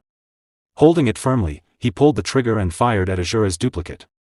Just as the bullets were about to hit, the duplicate turned around with a smirk and opened the Otherworld Universal Warehouse. The incoming bullets were instantly absorbed into the portal and vanished. Kalina's mouth fell open, his eyes wide with disbelief at what he had just seen. The duplicate, still gripping Asura's fist with one hand, raised its other hand and activated the warehouse again. The bullets that had just disappeared suddenly reappeared, changing direction and shooting back toward Kalina. The bullets grazed past Kalina's hair so quickly that he didn't even have time to react. He froze in place, completely stunned. Taking advantage of the moment, Asura stepped forward and threw a punch, shouting, "Keep your eyes on me, you arrogant fool." However, the duplicate simply bent down and dodged the attack with ease. Asura continued throwing punches, but the duplicate avoided each one effortlessly. Then, the duplicate summoned an item from its inventory, a warhammer. Gripping it tightly, it swung the weapon with tremendous force and unleashed a skill, Six Paths Smash. The hammer slammed into Asura, sending him flying backward into the wall. Yuta shouted in shock, "Asura?" At that moment, the Demon King's voice echoed through the castle once again. He laughed loudly. "This is it. Its performance is top-notch, isn't it?" Watching through a system screen, the Demon King continued mockingly, "See? I told you. I duplicated your strongest data. Even if the four of you combine your strength, victory is not guaranteed. So stop wasting your time and get the hell out of the demon realm." Evan James clenched his teeth angrily. That bastard Belzer. He sure likes to talk a lot of trash. He narrowed his eyes. To think he could even duplicate my abilities. I didn't expect things to turn out like this. So all this time, he wasn't just sitting back and waiting for us. He then looked at Asura and shouted, "Hey, mister. Snap out of it. You're not actually dead, are you?" Just like the Demon King said, we can only beat that thing if we combine our strength. Suddenly, Asura began to laugh madly. How amusing. A purple aura started to flow around him as he smirked. "You dare to mimic my martial arts?" He stood up and stepped forward, his anger rising. "I don't know how you managed to copy my form, but it's quite an interesting trick." He slammed his foot onto the ground with a heavy impact. In that case, bending slightly, he pulled his fist back into an attacking stance, his smirk widening. "Try copying this martial art as well." Asura launched a devastating punch toward the duplicate. The force of his fist struck directly, triggering a massive explosion that burned like fire. The duplicate panicked as its right arm was completely destroyed by the attack. However, it quickly regenerated the limb. Without hesitation, it accessed its system inventory and withdrew a sword. Gripping the weapon with both hands, it gathered yellow lightning mana around the blade and activated a skill, Holy Sword of Asterion. Yuta's mouth fell open in shock. "What? Wait a minute. Isn't that my skill?" This time, the duplicate was using Yuta's ability. It swung the sword, unleashing a massive wave of radiant energy, Celestial Judgment. Seeing the incoming attack, Asura stepped forward, pulling his fist back into position. Destruction. Extreme Annihilation Strike. He unleashed a barrage of punches that collided with the wave of light, resulting in a massive explosion. The entire castle was soon covered in smoke and dust. As the haze began to settle, Asura was still standing. "You're definitely much weaker," he said calmly. He clenched his fist and looked at it. "You still lack the internal energy in your dantian to use that power to its fullest." He smirked slightly. "Well, against a mere puppet, this is more than enough." The duplicate slowly stood up again, its body regenerating once more. It stepped forward. System alert, error. Critical damage detected. A massive purple aura began to surge from its body, spreading throughout the entire castle. Even Asura froze for a brief moment as the energy intensified. System notification, activating final defense system. Forcing maximum output. On the other side, Yuta and Kalina were both stunned. Final defense system. Don't tell me, it's entering phase 2 already? The duplicate's form began to change, becoming even more powerful as overwhelming mana radiated from its body. Asura looked at it calmly and said, "You're pretty stubborn for a mere puppet." A smirk appeared on his face as he stepped forward. "Is this your final struggle? Before you die?" The duplicate puppet rushed toward Asura, blue mana flowing around its body. Asura remained standing in place, completely unfazed. Suddenly, the duplicate summoned an item from its inventory, a battle axe. Gripping it tightly, it clenched its teeth, leapt high into the air, and pulled the axe back, axe style, earth splitter. It swung the weapon down with full force, aiming to strike Asura. At the same moment, Asura calmly gathered blazing fire mana into his fist, the energy wrapping tightly around it. Without moving from his spot, he drove his fist forward with overwhelming power. The punch landed directly on the duplicate's chest. A massive explosion erupted. The impact completely destroyed the duplicate's arms. And the immense pressure shattered its body further, breaking it apart. System notification, warning. Over 50% of data has been damaged, error, unable to recover data. This time, the damage was too severe, the duplicate could no longer regenerate. Before it could react, Asura grabbed it by the face and slammed it into the ground with brutal force. System error, critical failure. Defense system has shut down. All corresponding systems will be completely destroyed. Asura held its face against the ground, a mad smirk spreading across his face. "Enough with your mimicry," he said coldly. "Now disappear." Trash. Outside the castle, under the full moon, smoke rose and covered the entire structure. On a blue system screen, the message appeared, the duplicate puppet had been defeated. Inside the throne room, the Demon King sat watching the screen as error messages continued to appear. A fatal error has occurred. The dungeon boss summoned by player Nim is dissipating. The Demon King frowned. "What's this? What kind of ridiculous power is that?" His eyes narrowed in anger. Not only did he destroy the dungeon structure, but he even shut down the defense system. Then, he suddenly burst into laughter, as expected. "It won't be easy this time either." Leaning back on his throne, he smirked. Just where the hell did he find such a monster? His expression darkened as he spoke again. "But I've also prepared something special. Just to stop you, Evan James." He laughed madly, his voice echoing through the chamber. "This time, with my own 2 hands. I'll put an end to your plans." After clearing the first floor of the castle, they arrived at the top floor. Evan James stepped forward and said, "We've finally arrived. This is the entrance to the final stage, where the Demon King awaits." He looked at Asura and smiled proudly. "See? I was right, wasn't I? I told you we'd get here in no time if we pushed a little further." He chuckled and continued, "Of course, the only reason we made it this quickly is thanks to you, mister. You took care of all the remaining monsters in a single hit. If you weren't here, it would have been much harder just to get this far." They all stood in front of the Demon King's chamber. Suddenly, the door creaked open slightly. Evan James glanced at the others and said, "Now then. Shall we head in? Let's work together and take down the Demon King." After entering the chamber, Evan suddenly frowned. "Huh? Hold on." He looked around nervously. "What's this? Where did he go? How did he just disappear?" Scanning the room, he muttered, "Don't tell me the Demon King abandoned his own castle and ran off somewhere."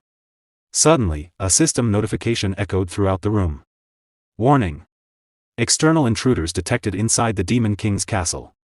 Activating intruder annihilation protocol. Releasing toxic gas in all areas." A thick cloud of gas began to spread rapidly. Everyone panicked, quickly covering their mouths with their hands. Yuta's eyes widened in fear. "Don't tell me. Is this poison?"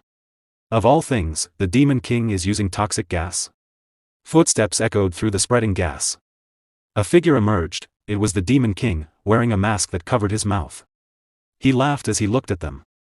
Judging by your expressions, the effect is certainly working. He chuckled again. How's the taste? This is the power of my newly prepared Venom X. His eyes narrowed coldly.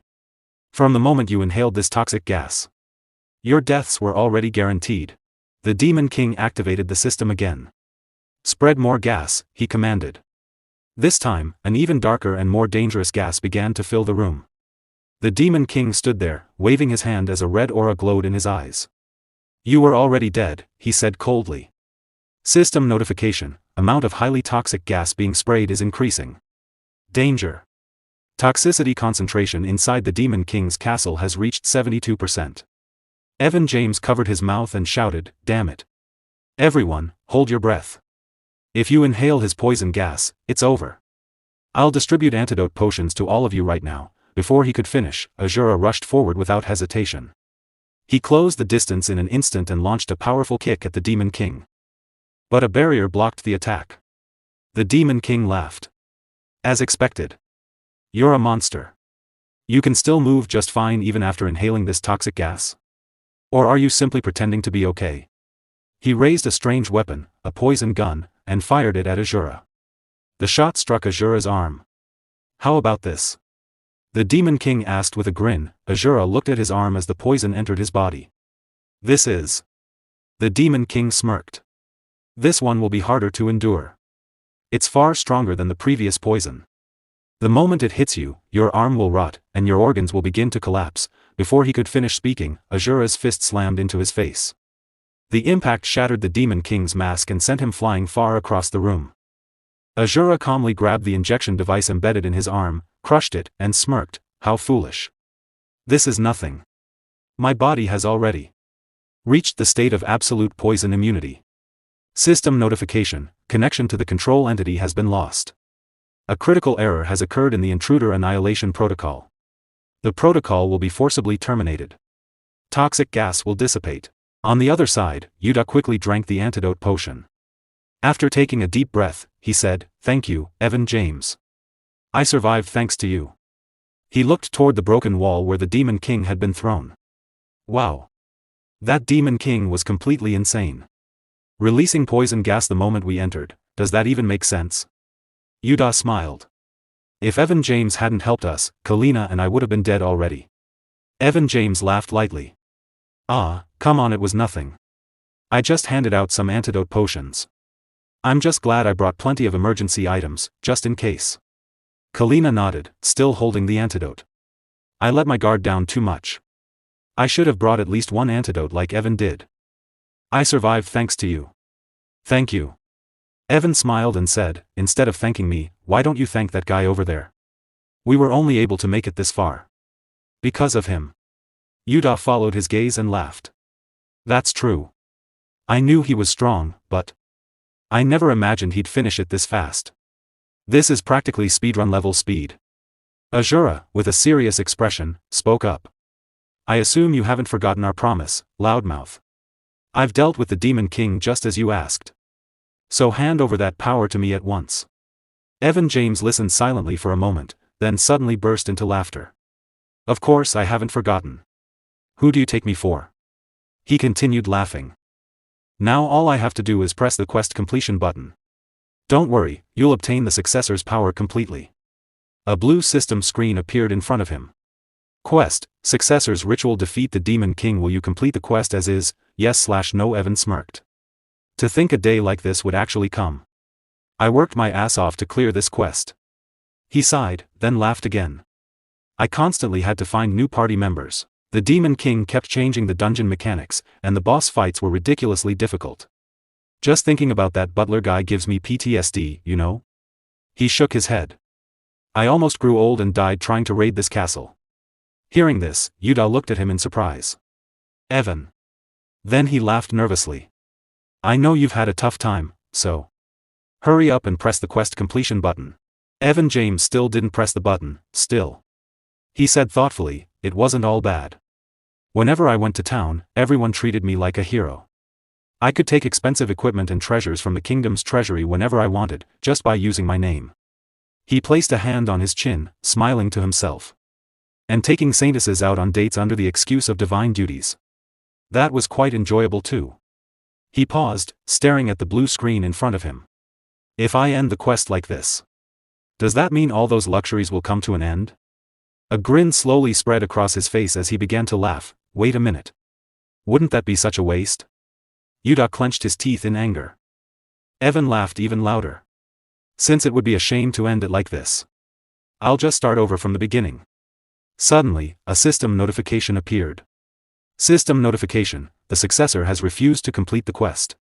Quest: successor's ritual proceeding to the third hidden route. All tower data, except for the successors, will be reset.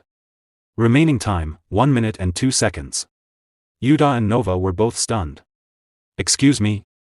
Yuda said, confused. What do you mean by that all of a sudden?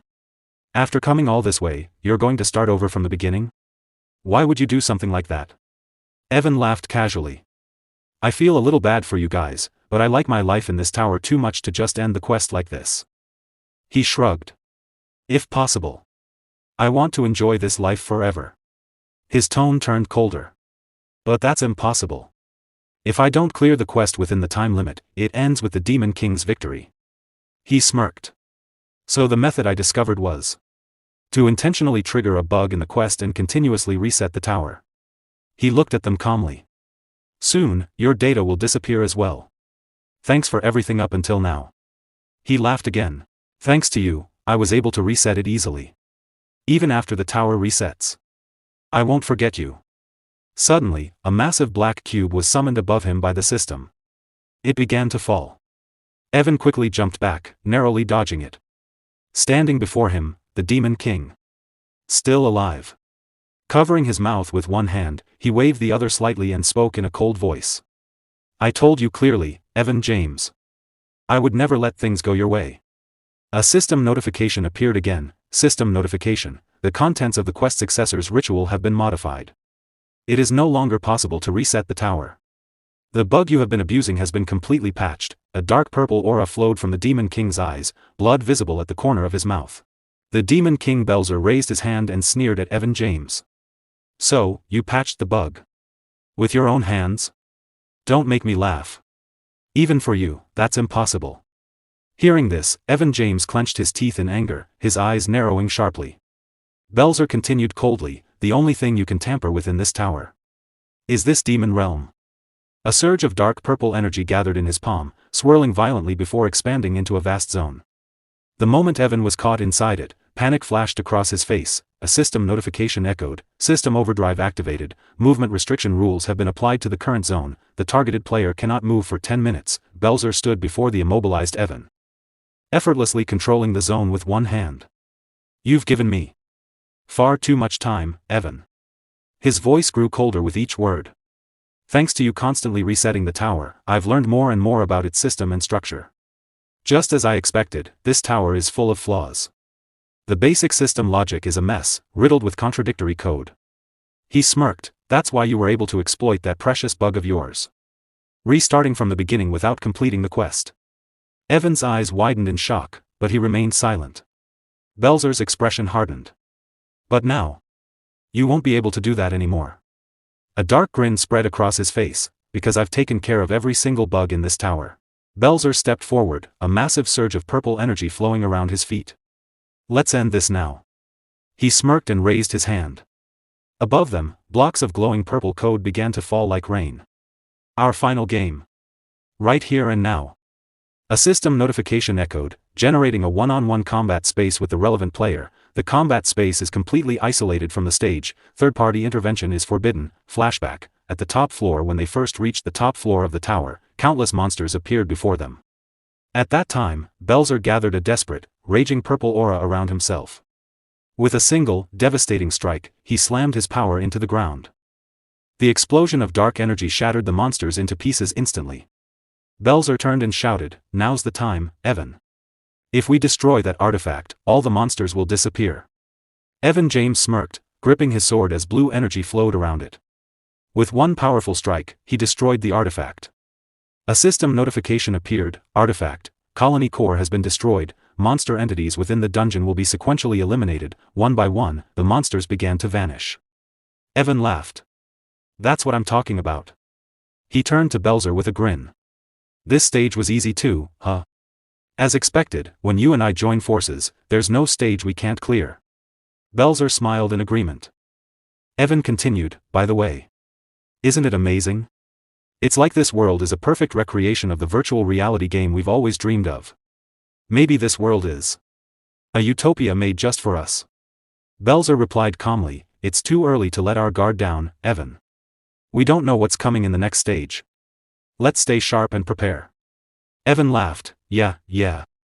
But honestly, I'm not worried at all. As long as I have you, the game developer, no matter what awaits us, we're invincible. Belzer smiled faintly. Just as Evan said, he thought. We climbed the tower without failing even once. This world follows the logic of a game, everything has a strategy. Stats, skills, items, monster data. I already knew most of its rules. For me, conquering this tower wasn't that difficult. And so, they reached the very top. And finally met the entity who created this world, the truth at the top. Eshua stood before them. Evan, surprised, asked, excuse me. Is that really true? If we clear the special quest you give us, we can create a new world in this tower? Eshua smiled. That is correct. Evan turned to Belzer and laughed, that's insane. Belzer, there's no reason to refuse this. Right? This is a golden opportunity, a chance to create the world we've always dreamed of. Just imagining it is exciting. In the world you create, I'll be a player. Before he could finish, Belzer interrupted him. No, Evan. His expression turned serious, I'm going back to my original world. Evan froze in shock. What? Wait. Are you serious? He forced a nervous smile. Even if you go back to that miserable reality, there's nothing better than what we have here, right? Belzer shook his head.